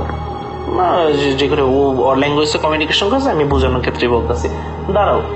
আমি দেখি তো ফার্স্টে অবাক, আমি টাস্কি খেয়েছি, বাস্তব কথা বলতে যে তুমি এত রাতে এখানে কিভাবে পসিবল? এটা তো সম্ভব না, তুমি এখানে কি করতেছো? এখান থেকে তো আমাদের বাড়ি এখনো তো অনেক দূর, এখনো তো 1.8 কিলোমিটার সামথিং আছে, কারণ গ্রেভিয়ার্ড শেষ হলেই আমাদের কিছু দূর আর কি, বাসা সায়েন্স পার্ক বেশি দূর না, ক্যারোলিনা ম্যাকলারল্যান্ড। তো যখন আমি করলাম, তখন আমার বলতেছে তুমি এরকম, ও সাধারণ একটা টি শার্ট আর একটা জিন্স প্যান্ট, বাইরে এত টেম্পারেচার, তুমি এরকম ভাবে, মানে কাহিনী কি? তাও যথাসম্ভব সেই করলো। আমি সাইকেল থেকে নামলাম, সাইকেল থেকে আমরা জিজ্ঞেস করার পরবর্তীতে, হ্যাঁ আমার আন্টি তো এখানে আছে, আমার আন্টি সে আর্জেন্টিনার থেকে আসছে, তার ডেনমার্কে পোস্টিং ছিল, সে ডেনমার্কে থেকে নেদারল্যান্ডসে ঘুরতে আসছে, আর সে ইউনাইটেড নেশনে জব পাইছে, সো এখানে ঘুরতে আসছে, আমি তার সাথে দেখা করতে গেছিলাম। তুমি দেখা করতে গেছিলাম, আমি যখন তোমাকে সন্ধ্যা 7:30টায় কল দিই, তখন তো তুমি ঘুমাইতেছিলা, তখন তো তুমি আমাকে বলো নাই না দীপ্ত এত কথা বললো না, চলো যাই, বাসায় যাই। সো এখন একটা কথা আছে, 13 নাম্বার গেট দিয়ে একটা, এই গ্রেভিডের ভিতর দিয়ে একটা মানে রাস্তা আছে, এই রাস্তাটা 1 নাম্বার গেটে যা ঠেকে, একটা বড় রাস্তার মতো আছে, এটার ভিতর দিয়ে 1 নাম্বার গেট দিয়ে বের হলে আমার মিনিমাম না হলেও 350 মিটার আমার সাইকেল কম চালাইতে হবে। তো আমি খুব তাড়াতাড়ি ভাবে আমি ওখান দিয়ে যেতে পারবো, কোনো ধরনের আমার সমস্যা হবে না। তো সেই সময় এমিলি আমাকে বললো চলো যাই, আমরা গ্রেভিডের ভিতর দিয়ে যাই, চলো। আমি বলছি এমিলি কি তুমি পাগল হয়েছো নাকি? আমি ইয়েতে যাবো, আমি গ্রেভিডের ভিতরে যাবো, এটা তো সম্ভব না এখন। তুমি জানো এটা একটা হন্টেড প্লেস, আর আমি এগুলা বিষয়ে মুখোমুখি হইতে চাই না। আমি ভয় পাই কি পাই না পাই সেটা পরের বিষয়, কিন্তু আমি এই জিনিসের মুখোমুখি হইতে চাই না। আমি যেহেতু জানি মানুষজন বলে যে এটা একটা খুবই একটা ডেঞ্জারাস একটা এরিয়া, আমি কেন যাবো সেটার ভিতর দিয়ে? সো আমার তো যাওয়া উচিত না। না তোমাকে যাইতে হবে, চলো, যে ঘর যাইতে হবে। তোমাকে যাইতে হবে। এক কথা কাটাকাটিতে মানে আমি যখন তাকে মানে সে যখন ভিতরে ঢুকে না তখন আমার হাত ধরছে, আমি তার হাত যখন ধরছি, কেন সে যাবে একা যাবে, আমাকে ছাড়াই সে যাবে ওইটার ভিতর দিয়ে, আমি তার হাত ধরছি, সে আমাকে একটা ঝাটকা দেয়। সে আমাকে আসলে একটা কথা বলতে কি রাসেল ভাই, এটা আসলে আসলে অবিশ্বাস্য একটা জিনিস যে একটা 52 কেজি একটা মানুষ, যত যাই কিছু আমরা যদি সাইন্টিফিক ভাবেই করি, আমি 5 ফুট 10 ইঞ্চি, আমার উচ্চতা 5 ফুট 10, আমার ওজন 90+, আমি বডি বিল্ডিং করতাম সেই সময় যদি আমাকে একটা 52 কেজির একটা মানুষ আমাকে ধাক্কা দেয়, কত দূরেই আমাকে দিতে পারবে? আমাকে সে একটা ধাক্কা দেয়, আমার এখন মনে আছে আমি মনে হয় 7-8 হাত পিছে আমি মানে পড়ে গেছে, ডাইরেক্ট যে বরফের উপরে পড়ছে আমি, যেটা একটা মেয়ের পক্ষে সম্ভব না। আর এই মেয়েকে তো আমি জানি এটা তো সম্ভব না, এটা তো পসিবল না। সো সে আমি উঠছি, যে করেই হোক, মোবাইলটা সাইডে পড়ে গেছিল, মোবাইলে পুরা স্ক্রিন ফাইটে গেছে, যে করেই তাও মোবাইলের ফ্ল্যাশ লাইট জ্বলতেছে। তারপর আমি যখন ফ্ল্যাশ লাইটটা ফোকাস করি গেটের দিকে, আমি এমএলএকে দেখতে পাই না, ওখানে কেউই নেই, কেউ নাই তো নাই তো নাই, কেউই নেই। আমি এখন চিন্তা করছি গেট আবার খোলা, গ্রেভিটির আবার গেট খোলা, তখন কি করলাম, না গার্লফ্রেন্ড মানুষ এরকম বা যে কিছু হোক, আমার প্রিয়জন মানুষ, আমি তাকে এরভাবে ফালায় রেখে যাবো কেন? আমার তো যাওয়া দরকার, যে করে ভিতরে ঢুকে দেখা দরকার, সে রাগ করলো কিনা, বা হইতে পারে কোনো ধরনের তার মন মেজাজ ভালো না। তা আমি যখনই গ্রেভিয়েটের দরজাটার কাছে গেলাম, আমি যখনই যাব তখনই আমার পিছনের কলার ধরে একজন লোক টান দিচ্ছে, এবং দ্যাট টাইম সে টান দেওয়ার পরবর্তীতে আমি যখন পিছনে ঘুরি, নেদারল্যান্ডসে প্রচুর মুসলিম আছে, আমি যে আপনারাও জানেন হয়তো, প্রচুর টার্কিশ, স্পেশালি নেদারল্যান্ডসে টার্কিশ আর পাকিস্তানি যে এদের যে কমিউনিটি, এটা বিশাল। একমাত্র যদি আপনি বলেন ক্রাইনিস্ট স্টেশন, সেখানে প্রায় মোর দেন 35,000 পাকিস্তানি মেম্বাররা আছে। নেদারল্যান্ডসে পাকিস্তানি কমিউনিটি অনেক বড়, অনেক আফগানিও আছে সেখানে। সো একটা লোক এত সুন্দর আমি দেখিনি কোনোদিন, এরকম সুন্দর লোক। আমি বলবো না সে বিদেশি একদম হাই লেভেলেরই, তবে যথেষ্ট সুন্দর, খুবই ভদ্র, বড় মানে ভালো, মানে বলবো না একবার পেটের নিচ পর্যন্ত দাড়ি চলে গেছে তা না, সুন্দর বড় দাড়ি, কালো দাড়ি। একটা লোক আমাকে দাঁড়া করাই সে, আমি ট্রান্সলেট করে বলতেছি, সে উর্দুতে আমাকে কিছু কথা জিজ্ঞেস করছিল, সেই হিসেবে আমি তাকে, সে আমার বলছে, এই ছেলে তুমি কোথায় যাইতেছো? আচ্ছা স্যার এরকম এরকম কথা, আমি সালাম দিয়ে বলছি, স্যার এরকম এরকম কথা, এরকম আমাদের গার্লফ্রেন্ড তো ওইখানে ঢুকে গেছে, হয়তো সে রাগ করছে। না, তোমার ওদিকে যাওয়ার কোনো দরকার নেই, তুমি চলো আমার সাথে, তুমি কোথায় থাকো? আমি বলছি, স্যার আমি থাকি হচ্ছে সায়েন্স পার্কে, এখান থেকে কাছে। আমি কিন্তু ফার্স্ট টাইম আপনাদের কথা বলছিলাম যে আমি যে 13 নম্বর গেট, এইখান থেকেও কিন্তু সায়েন্স পার্ক 1.8 কিলোমিটার, প্রায় 2 কিলোমিটার মতো, 1.8 কিলোমিটার ওখান থেকে। আমি তার সাথে, আমার মনে আছে সেই লোকটা আমার সাথে যাইতেছে, যাওয়ার সাথে সাথে সে আমাকে কিছু কথা বলতেছে, নামাজ পড়তে, আল্লাহকে সিজদা করতে, যে দুনিয়াতে আল্লাহ আমাদের পাঠান, সে খুবই ধার্মিক কিছু কথা বললে, দুনিয়াতে আল্লাহ পাঠাইছে আমাদের আল্লাহ সিজদা করার জন্য, আল্লাহর ইবাদত করার জন্য, সৃষ্টিকর্তাকে তার স্মরণ করার জন্য আমাদের এখানে পাঠাইছে। প্রতিটা মানুষের ভুল ত্রুটি থাকে, সেই ভুল ত্রুটিটাকে ক্ষমা করার জন্য আল্লাহ তার সৃষ্টিতে মানুষকে পাঠাচ্ছে তার ইবাদত করার জন্য। এই কথাগুলো বলতে বলতে আমি একটা জিনিস লক্ষ্য করি, আমার শুধু সে সময় আমার মাথায় ছিল না, ভাই একটা কথা বলেন, আমি সেই সময় সাইকেল চালাইতেছিলাম, সাইকেলটা হাত দিয়েই করে আমি হাইটে যাচ্ছিলাম আর কি। আপনি একটা কথা বলেন ভাই, একজন স্বাভাবিক মানুষ, আপনারা গুগলে সার্চ দিলে দেখবেন 1 কিলোমিটার হাঁটতে কিন্তু একটা স্বাভাবিক মানুষের 17 মিনিট টাইম লাগে। 1.8 কিলোমিটার, প্রায় অলমোস্ট 2 কিলোমিটার পথ হাঁটতে আমার টাইম লাগছে, আমার যেটা মনে হয় 4 থেকে 5 মিনিট। সায়েন্স পার্কের গেটের সামনে আমি আসলাম, গেটের সামনে এসে আমাদের ইলেকট্রিক কি আমি যখন পাঞ্চ করছি আমার গেটের মধ্যে, আমি থাকতাম হচ্ছে 17 তলায়, যখন আমাকে নিচতলাতে আমি পাঞ্চ করছি, অটোমেটিক গেট খুলে গেছে। যখন আমি ঢুকবো তখন আমি ঘুরছি, সে ভাই আমার পকেট থেকে একটা কি বাই করতো, অটোমেটিক কি, তো এটা শুধু স্ক্রিনের মধ্যে ধরলেই গেটটা খুলে যাবে। ম্যাক্সিমাম এটা আমার টাইম লাগছে ম্যাক্সিমাম 4 থেকে 5 সেকেন্ড। খুলছি গেট, পিছু থেকে দেখি সে লোক নেই, নাই তো নাই, সে লোক নাই। আমি তারে এই দিকে খুঁজে পাই না আমি, কারণ দেখেন যদি ডান দিকে দেখি, আমার অ্যাপার্টমেন্টের ডান দিক থেকে যদি দেখা যায়, ডান দিক থেকে 8টা অ্যাপার্টমেন্ট আরো আছে, 8টা বিল্ডিং আছে আরো, বাম দিক থেকে দেখলে আরো 11টা বিল্ডিং আছে। কোথায় যাবে সব একবার ডাইরেক্ট দেখাই যায় আমার এখান থেকে আমি দাঁড়াই, কারণ রাস্তা এমন তো শুধুমাত্র আমি একা, এত রাত্রে শুধুমাত্র আমি একা, প্রায় 3টা বাজে আসতেছে, এত রাতে তো শুধু আমি একা, নাই তো নাই। কোথায় গেছে কি গেছে আমি যে তাকে ধন্যবাদ দিব বা থ্যাংক ইউ জানাবো কোনো সুযোগই নেই। কোথায় গেছে কি গেছে না গেছে আমার কোনো খেয়ালই নেই। তখন আমার তাৎক্ষণিক মনে বসে সাথে সাথে ফোন দিয়েছে আমি এমিলিকে যখন আমি ফোন দিই, সে 2বার রিসিভ করার পরে রিসিভ করা না, 2বার কল হওয়ার পরে রিসিভ করা না, 3বার গেলে সে কল রিসিভ করছে। দীপ্ত তুমি কোথায়? সে আমাকে বলতেছে হ্যালো, হ্যাঁ দীপ্ত তুমি কোথায়? আমি বলছি আমার কথা বাদ দাও, তুমি কোথায়? আমি এত রাত্রে কোথায় থাকবো, আমি তো ইয়েতে। ও ঘুমে ঘুমে ঘুমে ভাবে বলতেছে না আমি তো উপর তালায়, আমি তো উপরে রুমে। তুমি রুমে, তুমি তো কিছুক্ষণ আগে বাইরে ছিলে, তুমি কি পাগল নাকি? তুমি তোমার সাথে আমার সন্ধ্যা 7:30 কথা হয়েছে, আমি তো তখন দিকে রুমে, তুমি উপরে আসো দেখো আমি তো রুমেই। That time I feel something was wrong. যাই কিছু হোক সে সময় ফোনটা রাখি। আর এইটা ছিল আসলে একটা বেস্ট একটা এক্সপিরিয়েন্সের মধ্যে অন্যতম, যে জিনিসটা ছিল সে যে তখন আমি সবকিছু রিপিট করি যে না আমি এত তাড়াতাড়ি কিভাবে আসলাম, যাই কিছু। আর যে জিনিসটা আমার সাথে ছিল অবশ্যই সেটা হয়তো আল্লাহ প্রেরিত একজন ভালো মানুষ বলবো না, অবশ্যই জিন হোক মানুষও তো ভালো কিছু ছিল ইনশাল্লাহ, এটা আমি মনে করি। এইটাই ছিল আমার আসলে মূলত এক্সপিরিয়েন্স। যদি ভালো লাগে, এটা আমার পার্সোনাল এক্সপিরিয়েন্স, আমার নিজের সাথে ঘটছে জিনিসটা, যদি ভালো লাগে তাহলে অবশ্যই শেয়ার করবেন। আর দেশের সকল মানুষের জন্য ভালোবাসা। আসসালামু আলাইকুম রহমতুল্লাহ। Bhoot FM. The night comes alive. বিশ্বাস করা না করাটা আপনার ব্যাপার।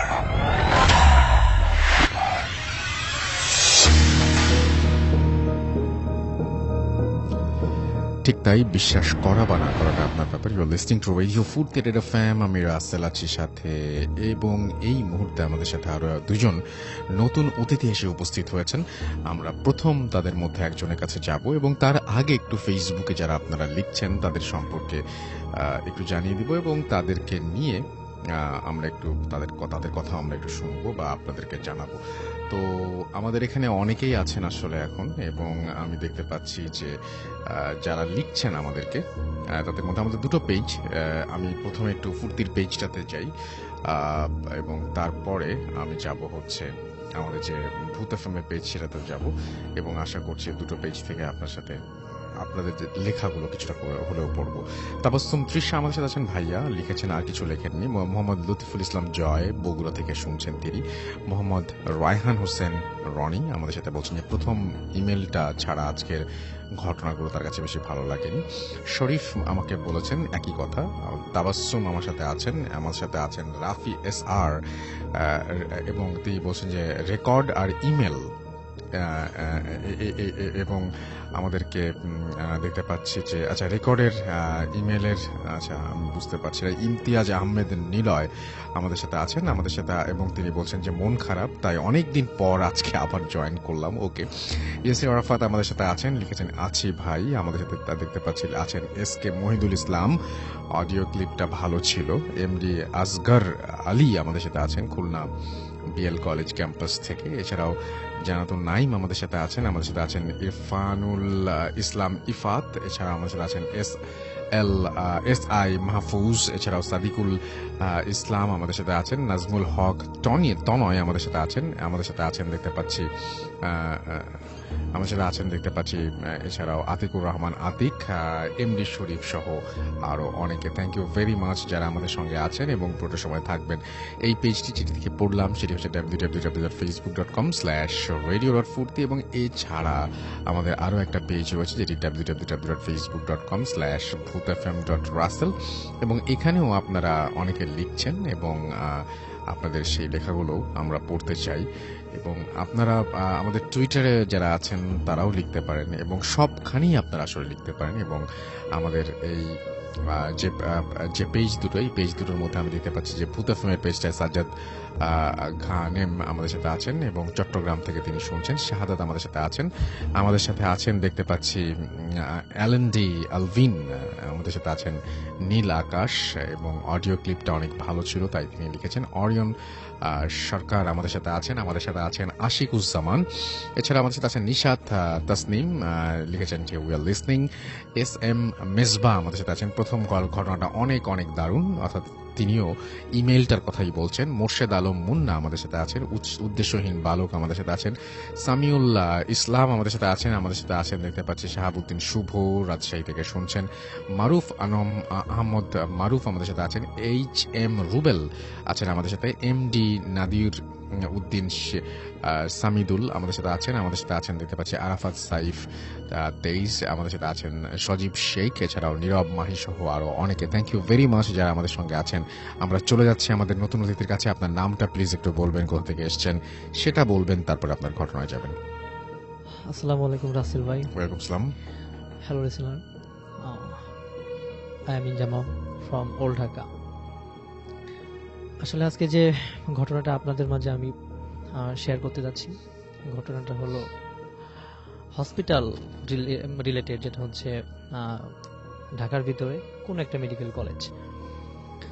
আসলে এই মেডিকেল কলেজকে ঘিরে বা এরকম জায়গাটাতে অনেক বছর আগে একসাথে অনেক মানুষের মারা বা লাশের ঘটনা আছে, যেটা আছে মেডিকেল কলেজটা যখন শুরু হয় কাজও বা তার আগের কিছু মানুষকে মেরে ওখানে নর্দমার ভিতর ফেলা হয়েছিল। জি। তো তারপরে ওই জায়গাটাতে মেডিকেল কলেজ গড়ে তোলা হয়। তারপর মেডিকেল কলেজ অনেকদিন পরিত্যক্ত ছিল। এরপর বেশ কয়েক বছর হলো যে মেডিকেল কলেজটা চালু হয়। আমি মেডিকেল কলেজটার নাম আসলে বলতে চাচ্ছি না, হ্যাঁ, আপনি ঘটনায় চলে যান। আপনার মেন ঘটনা হচ্ছে আমার আম্মু এবং আমার খালাতো ভাইয়ের সাথে। জি। আমার আম্মু আমার খালাতো ভাইয়ের বাসা, আমার আন্টির বাসায় 2 বছর আগে বেড়াতে আসে। দেন আমার আম্মু একদিন মেডিকেল কলেজে ঘুরতে যাওয়ার পরে আমার আন্টি ওখানে সিনিয়র স্টাফ নার্স, ওনার কাছে যাওয়ার পরে উনি ঘুরে টুরে যখন বের হয় হসপিটালের সারাউন্ডিং পরিবেশটা উনি ভালোভাবে দেখতে চায়। তো উনি ঘোরাঘুরি করে ছোট খালাতো ভাইকে সাথে করে নিয়ে। তো ঘোরাঘুরি করতে করতে এক পর্যায়ে আমার আম্মু একটা 38-40 ইয়ার্সের একটা মহিলাকে আমার আম্মু নোটিস করে। উনি আমার আম্মু আমার ছোট যে ভাইটা যেখানে যাচ্ছে সেখানেই ওই মহিলাটা আমার আম্মুদের সামনে সামনে ঘোরাঘুরি করতেছে। আমার আম্মুরা যে ফোর্সে যাচ্ছে তার আগে ঘুরে উল্টা দিক থেকে আমার আম্মুদের সামনে। তো বিষয়টা আমরা ফার্স্টে নর্মালি নেই, তারপরে আসলে ছোট ভাইটা অনেক ভয় পায়। তো আমি একটু বলে রাখতেছি যে ওই মহিলাটার মানে হিজাব করা টাইপের, বোরকা টাইপের কিছু পরা ছিল এবং তার চোখ দুইটা আপনার হয়তোবা দেখবেন যাদের জন্ডিস থাকে বা বিলিরুবিন যাদের বেশি থাকে তাদের শরীরের কালারটা একটু হলুদ জাতীয় হয়।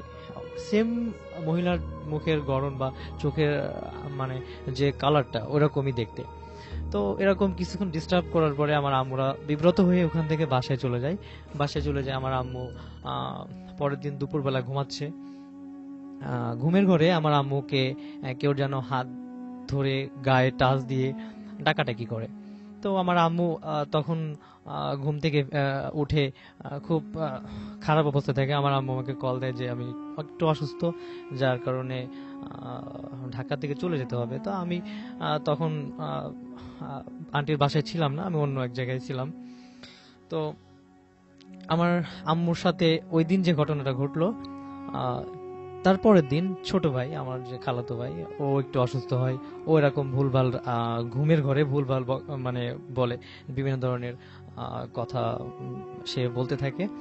এরপরের দিন আমার আন্টি আমার সেই ছোট ভাইকে, উনি রাত্রিবেলায় ডিউটিতে যখন যায় তখন আমার ছোট ভাইকে সাথে করে নিয়ে যায়।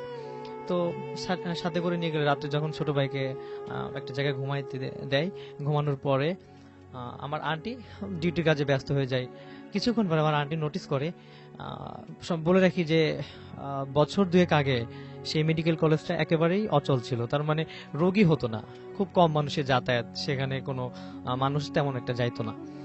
তারপরে আমার আন্টি নোটিস করে যে ওই অন্য ডিপার্টমেন্ট থেকে মোটা কণ্ঠে কেউ একজন ডাকতেছে, আমার ছোট ভাইটাকে রাইন রাইন বলে ডাকতেছে। তো এই জিনিসটা অনেকক্ষণ এরকম নোটিস করলো। নোটিস করার পরে ওদিন যে কোনোভাবে আমার আন্টি ডিউটি থেকে চলে এসছে, এসে তারপরে বাসায় একটু ঝামেলা, আমার ছোট ভাইটা এরকম ভুলভাল দেখে, ভুলভাল বকে, আমাকেও বলে যে এরকম জিনিস দেখছি বা এরকম খারাপ কিছু দেখছি। আসলে রাসেল ভাই এই ছিল আমার ঘটনা। তো ঘটনার লাস্টে ফিনিশিংটা হলো, আমার আম্মু যখন বাড়িতে ঢাকা থেকে চলে যায়, বাড়িতে চলে যাওয়ার পরে আমার আম্মুর সাথে কোনো ঝামেলা হয় না, তবে আমার খালাতো ভাই মাঝে মাঝে নাকি দেখতো, ও জিনিসটা দেখতো যে মহিলাটা তাদের ফলো করতেছে, তাকে কিছু বলতে চাচ্ছে বা তার সামনে গিয়ে দাঁড়াচ্ছে, এরকম কিছু ঝামেলা করতো। এবং এখন যে পরিবেশ পরিস্থিতি মেডিকেল কলেজে এখন প্রচুর রোগী হয় এবং অনেকটা শান্ত, আর আগের মতো কোনো ঝামেলা হয় না। এই ছিল আসলে আমার ঘটনা। থ্যাংক ইউ সো মাচ, আপনার ঘটনার জন্য ধন্যবাদ আপনাকে। আমি চলে যাব আমাদের পরবর্তী অতিথির কাছে। ইন দ্য মিন টাইম আমাদেরকে লিখে থাকুন। আমাদের ইমেল অ্যাড্রেস হচ্ছে bhutfm@radiofurti.fm, which is bhwtfm@radiof.fm। আপনার নাম, ঠিকানা এবং ফোন নাম্বার সহ আপনার জীবনে ঘটে যাওয়া বা আপনার জানা সেরা ঘটনা লিখে পাঠিয়ে দিন আমাদের কাছে। ঘটনার শুরুতে অবশ্যই উল্লেখ করুন যে ঘটনাটা আপনি স্টুডিওতে এসে শেয়ার করতে চান নাকি আপনি চান আপনার ঘটনা আমরা পড়ে শোনাই। যারা দেশের বাইরে রয়েছেন তারা সরাসরি অডিও ক্লিপ পাঠাতে পারেন বা লিখেও পাঠাতে পারেন ঘটনাটি। আমরা চলে যাব আমাদের পরবর্তী অতিথির কাছে। আপনার নামটা প্লিজ একটু বলবেন, তারপরে আপনি কোথা থেকে এসেছেন সেটা বলবেন, তারপরে আপনার ঘটনায় যাব। আসসালামু আলাইকুম। ওয়েলকাম সালাম। আমি সাদিক, জি, গাজীপুর থাকি। ওকে, চলে যাই আপনার ঘটনায়। জি। তো ঘটনাটা আসলে আমার একটা ফ্রেন্ডের বোনের সাথে আর কি, বোনের শ্বশুর বাড়ির একটা ঘটনা। শ্বশুর বাড়িটা হচ্ছে ফটিকছড়িতে, ফটিকছড়ির একটা ভোজপুর নামে গ্রামের একটা আশেপাশে একটা জায়গায়। জি। তো ওখানে মানে একটু অদ্ভুত পরিবেশ ছিল প্রথম থেকে। জি। তো প্রবলেমগুলো ছিল মানে ওখানে ছোট ছোট বাচ্চারা, মানে 2-3 বছরের বাচ্চারা নর্মালি হাঁটতে পারতো না। আচ্ছা। হাঁটতে পারতো না বলতে মানে নর্মালি হাঁটতেই পারতো না, পড়ে যেত, ভালোভাবে হাঁটতে পারতো না। আবার দেখা যেত কি অন্য কোথাও গেলে মানে ওখানে হাঁটতে পারে, ওই বাড়িতে হাঁটতে পারে না। তো এগুলো হতো। আর ওখানে আমার যে ফ্রেন্ড আছে, ফ্রেন্ডের বোনের শাশুড়ি যেটা আছে, ওনারও খুব প্রবলেম হতো কি মানে উনি ঘুমালে দেখা যেত কি মানে আঁচড় দিচ্ছে, ঘুম থেকে উঠে দেখতো যে মুখে আঁচড়ের দাগ, বড় হাতে আঁচড়ের দাগ, এগুলো দেখা যেত। আর নামাজ পড়তে দাঁড়ালে অনেক সময় দেখা যেত যে লম্বা লম্বা কতগুলো মহিলা বোরকা পরা মানে চাই নামাজের সামনে দিয়ে হেঁটে যাচ্ছে। এটা প্রায় সময় দেখতো, না নামাজে দাঁড়ালেই মানে এরকম হতো, প্রায় সময় জিনিসটা ফেস করতো। আর তখন মানে উনি অনেক সময় ভয়ে ফেন্ট হয়ে যেত।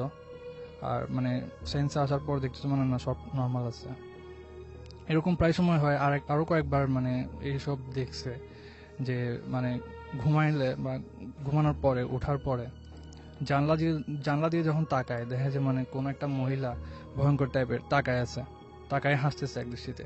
তো উনি যদি বলে মানে এটা কে, এবার বললে আবার চলে যায়। আবার ধরেন শুয়ে আসে তারপর হঠাৎ চোখ গেল আলমারির দিকে, রুমের দিকে, আলমারির দিকে তাকালে দেখা যেত যে আলমারির উপরে বসে আছে একটা মহিলা, ওরকম দেখা যেত, মানে খুব ভয়ানক চেহারা নিয়ে তাকায় আছে। তো এই জিনিসগুলো প্রায় সময় হতো। তো অনেক হুজুর আনা হয়েছিল ওখানে, তারপরেও মানে এটার কোনো সলিউশন হয়নি। পরে দিয়ে মানে শেষ পর্যন্ত বাসাটা শিফট করতে হয় আর কি ওদের।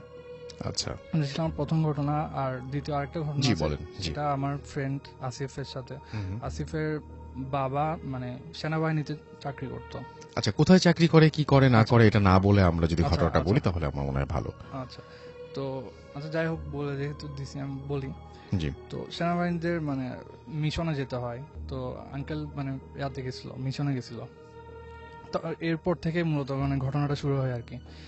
তো আমার আন্টি ছিল তখন একা বাসায়, আর আসিফ আর তার ছোট ভাইয়ের সাথে থাকতো আর কি। এক রুমে থাকতো আন্টি, আর আরেক রুমে আসিফ আর তার ছোট ভাই। তো প্রায় সময় দেখতো কি মানে আন্টি মানে আঙ্কেল চলে যাওয়ার পর থেকে মানে একটা অ্যাবনর্মাল বিহেভ করা শুরু করে।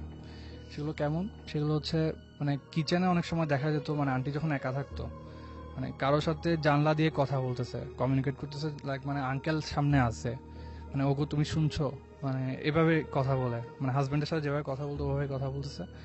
তো আসিফ এগুলো দেখে রাখতো পিছন থেকে, মানে কি আম্মুর এবার কার সাথে কথা বলছে, গিয়ে দেখতো মানে জানলার ওপাশে কেউ নেই, বাট তারপরে এরকম করতো প্রায় সময়, মানে কথা বলতো আর নিজে নিজে কথা বলতো, কান্নাকাটি করতো, আর ঘর থেকে বের হয়ে যেত রাত বিরাতে দুপুরে, মানে বের হয়ে যেত ঘর থেকে, বের হয়ে মানে দরজা খুলে, মেন দরজা খুলে বাইরে চলে আসতো। অনেক সময় প্রতিবেশীরা ধরে ভিতরে নিয়ে আসতো, অনেক সময় আসিফ তারপর তার ছোট ভাই মিলে মাকে ধরে নিয়ে আসতো, মা কি হিসে কোথায় যাচ্ছ, তো মা বলে কি মানে তোর আব্বা আসছে, তোর আব্বা আমাকে ডাকতেছে, বাইরে থেকে ডাকতেছিল।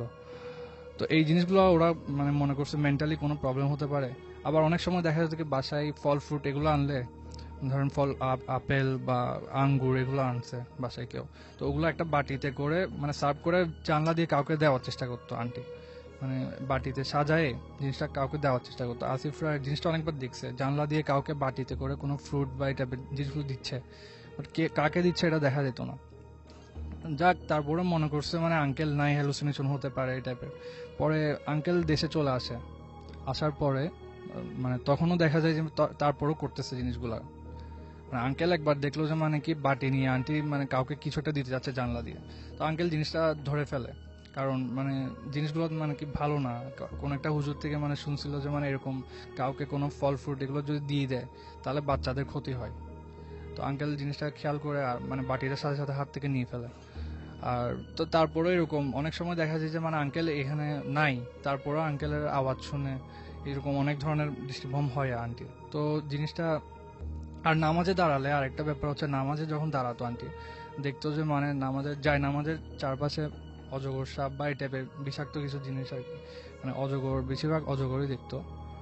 আর এগুলো দেখে মানে ভয় পেয়ে যেত। পরে হুজুর একটা আসছিল, এটা হুজুর বলা যাবে না, আসলে কবিরাজ টাইপের আর কি। যাই হোক, উনি কিছু বোতলে পানি পড়া দিছিল মেবি, তারপর পানি পড়া এগুলো খেতে বলছে আর নামাজটা পিছু পড়তে বলছে আর কি। নামাজটা মানে যতই সাপ টাপ এগুলো যতই দেখুক, মানে নামাজটা যাতে না ছাড়ে, নামাজটা মানে কন্টিনিউ করতে বলছে। আর ওটা করতে করতে মোটামুটি আন্টি এখন মোটামুটি রিকভার করে ফেলছে, মোটামুটি সুস্থ আছে। ওকে, আপনাকে অনেক ধন্যবাদ আপনার ঘটনার জন্য। আমরা আরো একটা অডিও ক্লিপে যাব এবং সেই অডিও ক্লিপের পরে আবারও আমরা ফিরে আসবো আর একজন নতুন অতিথিকে নিয়ে। সেই পর্যন্ত আশা করছি আপনারাও আমাদের সঙ্গেই থাকবেন এবং আমাদের ঘটনা কেমন লাগছে, কি অবস্থা, সবকিছু আপনারা জানাবেন আমাদের ফেসবুক পেজে। আমাদের ফেসবুক পেজের অ্যাড্রেস হচ্ছে www.facebook.com/radio.furti and www.facebook.com/bhutfm.russell। চলে যাচ্ছি আরো একটা audio ক্লিপে। FM. The night comes alive. বিশ্বাস করা না করাটা আপনার ব্যাপার।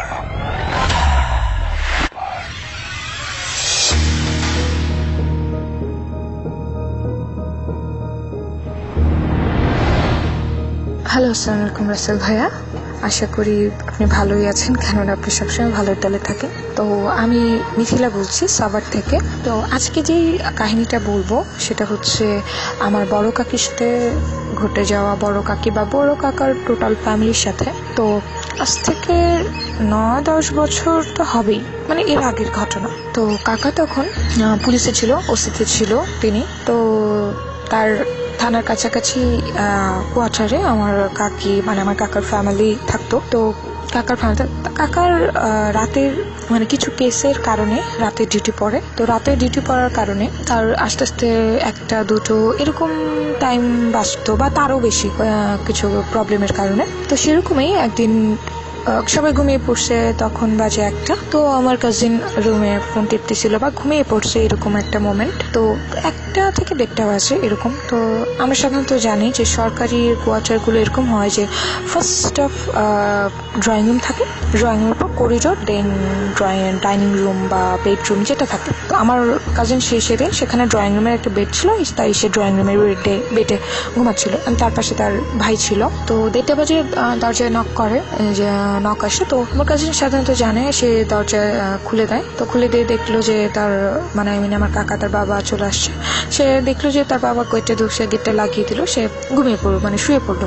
তো এরকম করে চলে গেল। ঠিক সে কিন্তু দেখছে যে তার বাবা রুমের ভিতরে ঢুকে গেছে, মানে করিডোরটা দিয়ে ঢুকতেছে। এটা দেখে সে শুয়ে পড়ছে, তার আর কিছু খেয়াল নেই। 4টা 4:30 আজান দিবে ফজরের এরকম সময়ে আবার দরজায় নক নক করলো কেউ। তো দরজায় নক করার পরে তখন আবার আমার কাজিন ঘুমে হয়তো টের পায়নি, তখন আমার কাকি আবার উঠে দরজা খুলে দেখলো যে আমার বড় কাকা আসছে। তো সে বড় কাকাকে ঢুকতে দিল। দেন তারপর কাকা না ফ্রেশ হয়ে নামাজ পড়ে খেয়ে ঘুমিয়ে গেল। তো এর মধ্যে কাকা সকালে উঠে রেস্ট নিয়ে সে বেরিয়ে গেল। দুপুর টাইমে যখন তারা সবাই একসাথে খেতে বসলো, কোনো প্রসঙ্গতে কথাটা উঠে আসে যে বাবা আসছে। আমার কাজিন বলে উঠলো বাবা তো আসছে 1টা বাজে, কিন্তু তখন কাকি বললো কি বলতেছো, তোমার বাবা তো আসছে 4টা বাজে। দ্যাটস মিন এর মধ্যে যে 1টা বাজে কে আসলো অ্যান্ড 4:30 বা 4টা বাজে কে আসলো। তখন আমার কাকাকে জিজ্ঞেস করো তুমি কখন আসছো, তখন কাকা বললো আমি 4:30 বাজে আসছি, আমার কেসের লেট হয়ে গেছে। তখন আসলে আমার কাজিন যে ঘুমের মধ্যে এটা ঘুমের স্বপ্ন বা হ্যালুসিনেশন যেটা হবে সেরকম কোনো কথাই নেই, কারণ যখন সে বিছানা থেকে উঠে তার ভাই সহযোগ পেয়েছে যে বোন বিছানা থেকে উঠে লাইট অন করে তার বাবা আসছে, ও এটা নোটিস করছে। তাহলে এই মোমেন্টে কে আসছিল সেদিন, কে বাসায় ঢুকছিল অ্যান্ড সেটা কে ছিল আসলে কেউ বলতে পারে না। এটাই ছিল আসলে কাহিনী। তো আমাদের জীবনে কখনো কখনো অদ্ভুত কিছু ঘটে থাকে, যার মধ্যে এটাই আমি আমার কাকির থেকে শোনা এটাই তো রাসেল ভাই এটা হচ্ছে আমার ফার্স্ট স্টোরি। যদি ভালো লাগে তাহলে অবভিয়াসলি সবাইকে শোনাবেন। Thank you. আসসালামু আলাইকুম। Bhoot FM. The night comes alive. বিশ্বাস করা না করাটা আপনার ব্যাপার।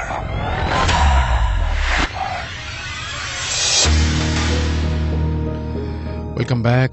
ইয়েস, বিশ্বাস করা বা না করাটা আপনার ব্যাপার। You are listening to radio Furfura FM. চলছে ভূত এফএম। ঘড়িতে সময় রাত 1:25। আমাদের সঙ্গে আমাদের নতুন আরেকজন অতিথি যোগ দিয়েছেন। আপনার নামটা প্লিজ একটু বলবেন, কোথা থেকে এসেছেন সেটা বলবেন, তারপরে আপনার ঘটনায় যাব। জি রাসেল ভাই, আসসালামু আলাইকুম। আমার নাম এমরি সোহেল রানা। জি, আমি আসছি গাজীপুর থেকে। আমার হোম টাউন হচ্ছে কক্সবাজার। আমার ঘটনাটা মূলত চট্টগ্রামে। সময়টা 2010 সাল। তখন আমি ক্লাস 6-এ পড়তাম। হ্যাঁ, আপনারা যারা শুনতেছেন তারা নিশ্চয়ই জানেন চট্টগ্রামের কর্ণফুলী নদীর পাশে একটা বলিরহাট নামে একটা এলাকা আছে। ওই এলাকাটার চারিপাশে আপনার পানি থাকে। ঠিক সেইখানে একটা স্কুল ছিল। এই স্কুলের পিছনেটা ছিল আপনার পুরোটা ডুবা নালার মতো। তো স্কুলের বর্ণনাটা দিয়ে এরকম, স্কুলটা ছিল আপনার 3 তলা। নিচতলায় ছিল একটা অফিস রুমের পাশে ছিল আমাদের বাসাটা। আমরা 3 ভাই ব্যাচেলর থাকতাম, আর 2 তলা আর 3 তলায় ছিল ক্লাসরুম। তো আমাদের বড় ভাই যিনি ছিল উনি অফিস করতো। তো এই ঘটনাটি ঘটে আপনার রমজান মাসে আমার ভাইয়াটা অফিস থেকে এসে আমাদের সাথে ইফতার করার পরে বিশ্রাম করতেছিল। হ্যাঁ, আমরাও বিশ্রাম করতেছিলাম। আমরা এশারা যখন আজান দেয় তখন এশার নামাজ পড়ার জন্য তার মসজিদে চলে যায়। তখন দরজাটা কিন্তু একটু খোলা ছিল। তো ভাইয়া হুট করে ঘুম থেকে উঠে দেখে দরজাটা খোলা। তারপর উনি এসে দরজাটা বন্ধ করে দেয়। বন্ধ করে দেওয়ার কিছুক্ষণ পর নাকি একজন এসে দরজা নক করলো, ঠুক ঠুক বলে নক করলো। তখন ভাইয়া গেল, মনে করলো আমরা নামাজ শেষ করে আসলাম। তো ভাইয়া গিয়ে দেখে কি যেটা দেখলো সেটা আপনার এখনো উনার চোখে বাসে, এখনো ওনার রুম আপনার দাঁড়িয়ে যায়। এমন একজন লোক দেখলো যিনি অনেক লম্বা, প্রায় আপনার ছাদের সাথে লেগে যাচ্ছে এরকম একজন লোক। ওনার মুখ ভর্তি সাদা দাড়ি, ধবধবে সাদা দাড়ি। আপনার ফেসটা ছিল অনেক সাদা, পৃথিবীতে নাকি এরকম সাদা মানুষ উনি কখনো দেখেনি। তারপর উনি তখন ওই লোকটা আমার ভাইয়েরাকে বললো আসসালামু আলাইকুম বলে হাতটা বাড়িয়ে দিল। যখন হাতটা বাড়িয়ে দিল তখন ভাই প্রচুর ভয় পেয়ে যায়। ভয় পাওয়ার সাথে সাথে উনি দরজাটা লক করে দেয়। লক করে দেওয়ার সাথে সাথে ওনার কাছে নাকে এমন একটা ঘ্রাণ আসলো, ওই ঘ্রাণ কখনো উনি শুনে নাই। সুগন্ধি, এত বেশি সুগন্ধি যেটা ওনাকে আপনার এক প্রকার ভয় করে দিচ্ছিল এবং আবার ভালো লাগতেছিল। তারপর ভাই তাড়াতাড়ি গিয়ে উজু করার পর আপনার জায়নামাজে নামাজ পড়লো। নামাজ পড়ার পর কিছুক্ষণ কোরআন তেলাওয়াত করলো। এর মধ্যে আমরা নামাজ শেষ করে আসার পর দেখি ভাই কাঁপতেছে। তখন আমরা ভাই আমাদেরকে নিয়ে প্রথমে ছাদে গেল। ছাদে গিয়ে সবকিছু চেক করলো। বড় রাখা ভালো। আমাদের বাসার এক পাশে ছিল আপনার একটা বাঁশঝাড়। তো বাঁশঝাড়ও ভালো করে টর্চ দিয়ে চেক করলো, দেখতেছে ওইখানেও কিছু নেই। এরপর 2 তলা এবং 3 তলা ক্লাসরুমগুলো সবগুলো চেক করা হলো। চেক করার পরও দেখতেছি কিছু নেই। তারপর তখন থেকে আমাদের সাথে ঘটনাটা শুরু। এমন হতো আমরা তখন দুপুরের পরে ঘুমাচ্ছি, দেখতেছি আপনার কোরআন তেলাওয়াতের আওয়াজ আসতেছে। আবার মাঝরাতে দেখতেছি আপনার আজানের আওয়াজ আসে, তবে আওয়াজ এই আজানের এবং কোরআন তেলাওয়াতের আওয়াজগুলো আমরা শুনতাম। আর ভাইয়া কি হতো তখন প্রায় সময় প্রতিদিন আপনার কন্টিনিউ ওই লোকটাকে স্বপ্নে দেখতো। এরপর আমরা বাসাটা চেঞ্জ করে ফেলি। বাসাটা চেঞ্জ করার পরও মানে যখন আপনার আমাদের শবে বরাত কিংবা শবে কদর আসে তখন ভাইয়া ওই লোকটাকে স্বপ্ন দেখে। আর যখন ভাইয়া মানে নামাজ দোয়া ছেড়ে দেয়, যদি কম পড়া হয় তখন ভাইয়াকে ওই লোকটা আবার সাড়া দেয়, বলে তুই নামাজ পড় না, তোর বিপদ আছে। এভাবে মানে ঘটনাটা চলতে থাকে। মানে আপনার সবচেয়ে আশ্চর্য বিষয় হচ্ছে যখন রমজান আসে, রমজান মাসে প্রায় ওনাকে স্বপ্ন দেখে। বর্তমানে ওইটি চলমান ওনার সাথে। এই ছিল আমার ঘোষণা। রাসেল ভাই, আসসালামু আলাইকুম। হ্যাঁ, থ্যাংক ইউ সো মাচ। আপনার পরবর্তী অতিথির কাছে আমি যাব এবং আপনার নামটা প্লিজ একটু বলবেন, আপনি কোথা থেকে এসেছেন সেটা বলবেন, তারপর আপনার ঘটনায় যাবো। জি। হ্যালো রাসেল ভাই, আমি শাহিন, আমি এসেছি কোকাকোলা থেকে। আমার বাড়ি হলো গাজীপুর। আমি আগে একটা ঢাকার একটি জায়গাতে থাকতাম, ওইখানে জব করতাম। জব করার সুবাদে আমি যেহেতু ব্যাচেলার ছিলাম, একটি ব্যাচেলার বাসায় থাকতাম। ওইখানে আমার খালাতো ভাই এবং আমি এবং আমার আরেকজন লোক থাকতো। যেহেতু তখন কাজের খুব চাপ ছিল, সারাদিন ক্লান্ত থাকার পরে আমি সন্ধ্যায় বাসায় আসতাম। আসার পরে খাওয়া দাওয়া করে সাথে সাথে ঘুমাই পড়তাম। ওই দিনও একই কাজ করছিলাম। সারাদিন কাজ করার পরে সন্ধ্যায় এসে তারপরে খাওয়া দাওয়া করে তারপরে ঘুমিয়ে পড়লাম। ঘুমানোর পরে রাত 3টার দিকে আমার হঠাৎ করে ঘুমটা ভেঙে যায়। ঘুম ভাঙার পরে আমি চোখ টোক ধরতেছি, ধইরা চোখ মুখ মুছতেছি। মোছার কিছুক্ষণ পরে আমি একবার ডানে তাকালাম, আবার বামে তাকালাম। তাকানোর পরে আমি কিছুই দেখতে পেলাম না। হঠাৎ করে বামে তাকাই দেখি যে একটি সাপ মানে আমার দিকে আসতেছে। আসার পরে আমি ভাবলাম যে হয়তো এটা স্বপ্ন দেখতেছি। তারপর আমি বাম দিকে আবার ঘুমাই পড়লাম। বাম দিকে ঘুমাই পড়ার পরে দেখতেছি আবার সাপ আসতেছে। তারপর দেখলাম যে অনেকগুলো সাপ আসতেছে আর কি, এরকম ভাবে আসতেছে। আমি নিচে আমি মানে ফ্লোরে ঘুমাইতাম বেশিরভাগ। ফ্লোরে ঘুমানোর সুবাদে ওই সাপগুলো যখন আমার দিকে আসতেছিল তখন আমার এরকম ভয় করতেছিল যে আমি মানে ভয়ে থরথর করে কাঁপতেছি।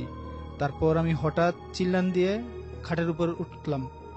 খাটের উপর ওঠার পরে আমার খালাতো ভাই বলতেছে যে কি হয়েছে। আমি বললাম যে সাপ। বললো যে সাপ কোথায়? আমি বললাম ওই যে দেখেন নিচে। আমি তো দেখি না। আমি বললাম আমি তো ঠিকই দেখতেছি সাপ।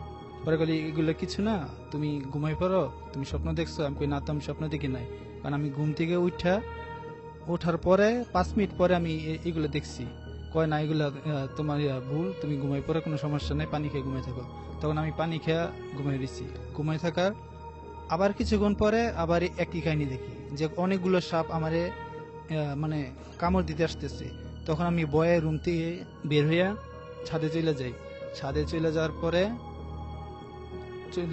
যাওয়ার পরে তারপর আমি সকালবেলা যখন ফজরের আজান দেয় তখন আমি ওইখান থেকে বের হয়ে আসি। ওইখান থেকে আসছে তারপর আমি রুমে এসে তখন ঘুমাই।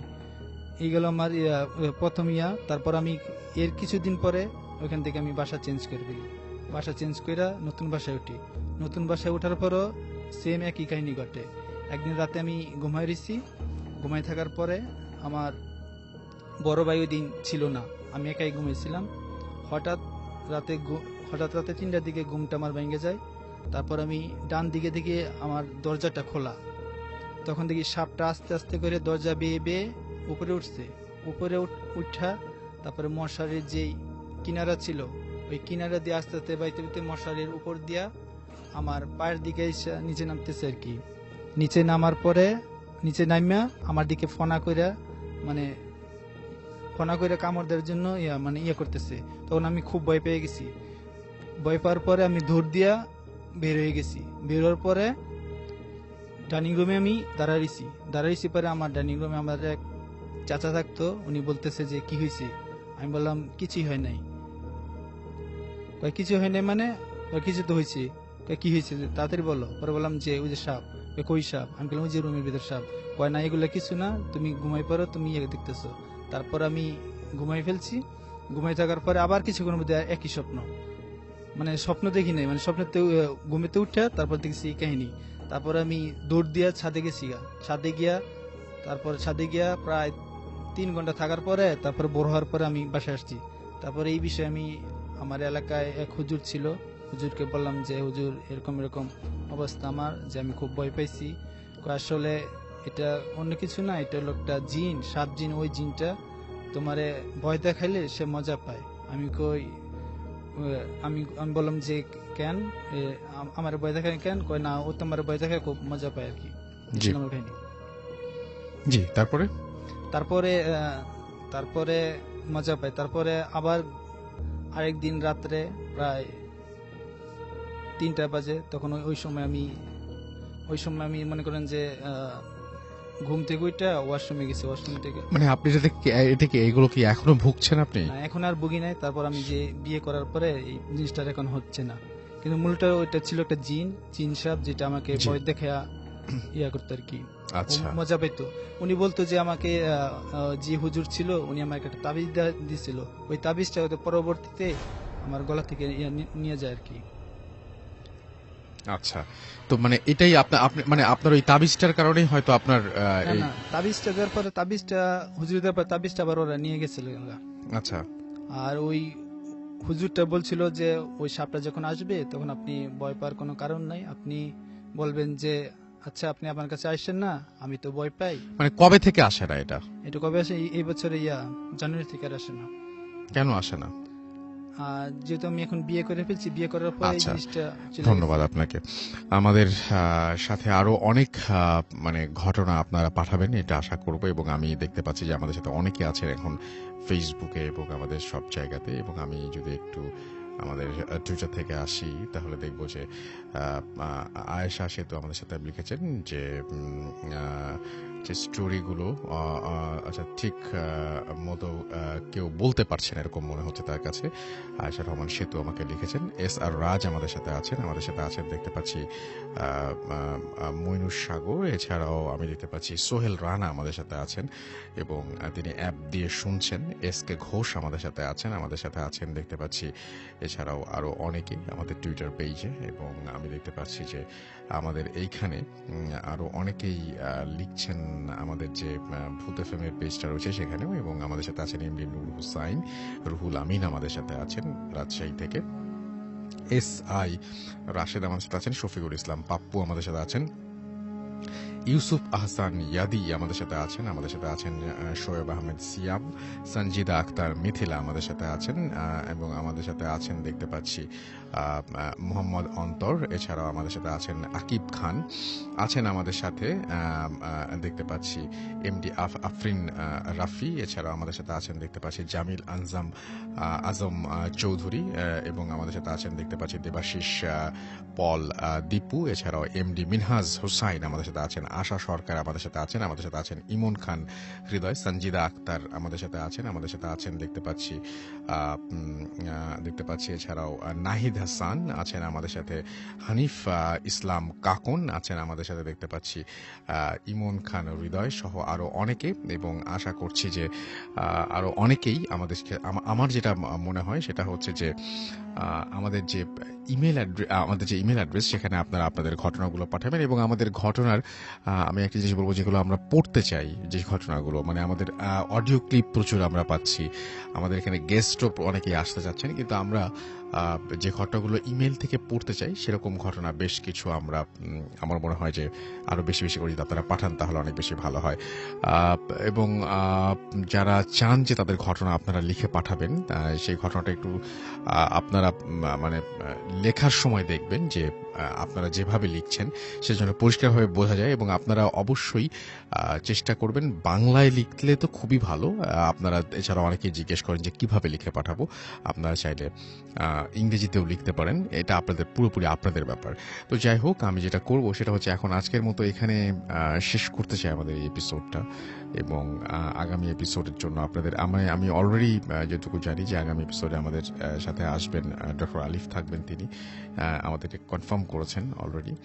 তো নেক্সট এপিসোড শোনার আমন্ত্রণ রইল। এবং আমাদের ইমেল অ্যাড্রেসটা যাওয়ার আগে আরো একবার জানিয়ে দিতে চাই, আমাদের ইমেল অ্যাড্রেস হচ্ছে bhutfm@furti.fm, which is bhutfm@radio.fm। আপনার নাম, ঠিকানা এবং ফোন নাম্বার সহ আপনার জীবনে ঘটে যাওয়া বা আপনার জানা সেরা ঘটনা লিখে পাঠিয়ে দিন আমাদের কাছে। ঘটনার শুরুতে অবশ্যই উল্লেখ করুন যে ঘটনাটা আপনি স্টুডিওতে এসে শেয়ার করতে চান, নাকি আপনি চান আপনার ঘটনা আমরা পড়ে শোনাই? যারা দেশের বাইরে রয়েছেন তারা সরাসরি অডিও ক্লিপ পাঠাতে পারেন বা লিখেও পাঠাতে পারেন আমাদের ঘটনাটি। আজকের মতো এখানেই শেষ করছি, কথা হবে আবারও আগামী শুক্রবার। সেই পর্যন্ত সবাই ভালো থাকুন, সুস্থ থাকুন, সুস্থ থাকুন, মোস্ট ইম্পর্টেন্টলি ফুর্তিতে থাকুন। টাটা।